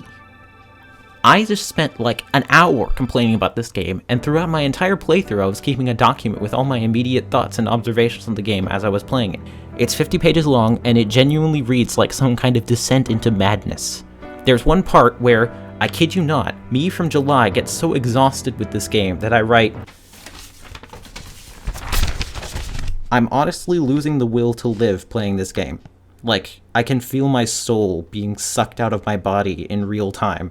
I must have been in a really bad mood that evening, but my point is, if someone who wrote that could almost forget how much they disliked this game just based on the ending, then there's some powerful feel-good shit in there. I first played this game almost a year ago. Actually, I've procrastinated so long on this video that it actually has been a year now. It was the original PS2 version on an emulator. I didn't dislike it as much as I do now, but I didn't exactly love it either. It took me a long time to really come to terms with how I feel about this game, going from seeing it as a good game with bad qualities to a bad game with good qualities. I didn't go into it wanting to hate it, it just didn't treat me good, and it made me really sad. And Golden did not help with this. It only expounded on the issues I already had with the game. Good potential and interesting nuggets of stuff here and there that just isn't expanded on enough for my liking. The one attempt there is to enhance a part of the original game in a meaningful way with Adachi's social link is so safe and dull that it does nothing for me, and just feels like, again, a waste. And yet, I still do feel a sort of longing to go back to the world of Inaba, to return to this game as I imagine it, with all of the cool parts and none of the bullshit, with all the great character moments and none of the chie. I honestly, genuinely wonder how many Persona 4 fans have actually played the game more than once. This isn't a bit or a dig at them, I just legitimately wonder, because the answer would explain a lot one way or the other. Either most fans are nostalgic for their version of the experience, or I'm the dumbass here. I mean, it could very easily be both, or neither, but who knows. This is pretty painful for me to admit, but I can't even say Persona 4 is an objectively bad game. First of all, because objectivity in media analysis is really hard, it's almost impossible to be completely impartial in our criticism, because ultimately we are all human beings with failings and shortcomings, and every one of us has some biases that would make it impossible to judge anything with everything we say being 100% factually correct and standing up under heavy scrutiny. But also because Persona 4 is very popular, in the community at least, with a fan base that adores it. People don't just like bad games. Instead, they find the good parts of these flawed products and latch onto them. They learn to ignore the things that suck and focus on what they do like. That's how everyone looks at media, whether they admit it or not. Obviously myself included. Every single person is biased in some way or another. Nothing is perfect, and even if it is to you, it's not going to be perfect to somebody else. Persona 4 is definitely not perfect for me, but I can see the elements that people love. The setting, the sometimes lovable characters, the overwhelming comfort and nostalgia that comes with this experience. And even deeper than that, I see elements of a good game, a great game even, with the half-baked themes, the lukewarm character concepts, or the fun new mechanics that this game introduced to the series that could have shined brighter in this game, rather than its successor, if there was just more time put into the combat. I just want this game to be good so bad, man. That's why I couldn't stop myself from offering my own ideas for how to make it better. Not only to try to be more constructive than angry, even if there was a lot of anger in there too, but also because I just want the best for this game, even if it doesn't want the best for me. I know it's already out, I know it's not changing, but all I can think about is, what if, you know? I definitely can't say I don't have passion for this game. It's literally what finally drove me to make a platform for myself after toying with the idea for years. Like I said at the beginning, I'm kind of obsessed with this game. It might be a bit of a twisted kind of passion, but I don't think I would care this much about a game that is just irredeemably bad in my eyes, without any good or even potentially good elements in it. That's just not interesting enough for me to focus on than this bizarre, frustrating, almost good enigma of a video game. But there's the kicker. There's only potentially good elements. Persona 4 is a good game, buried under so much shit that it was a chore to sit through and painful to experience. In an alternate timeline, there's a version of Persona 4 that's only 20 or so hours long, has a few less characters, treats its non-cis heteronormative characters with respect, or at least doesn't actively dig a deeper hole for itself, and is a much more well-rounded and fully realized story as a result, in a game that I would enjoy playing and feel like was a good use of my time. Unfortunately, this is not that timeline.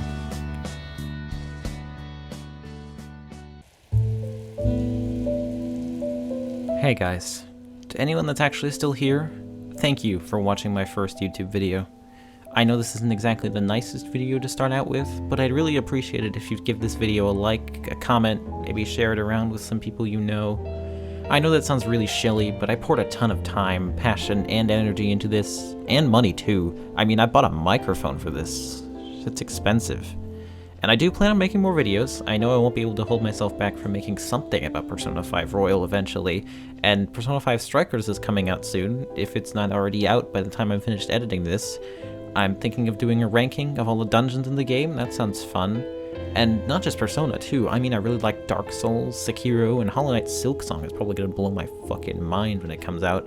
Point is, if for whatever reason you like this video, or me, it'd really mean the world to me if you gave me a chance on this platform.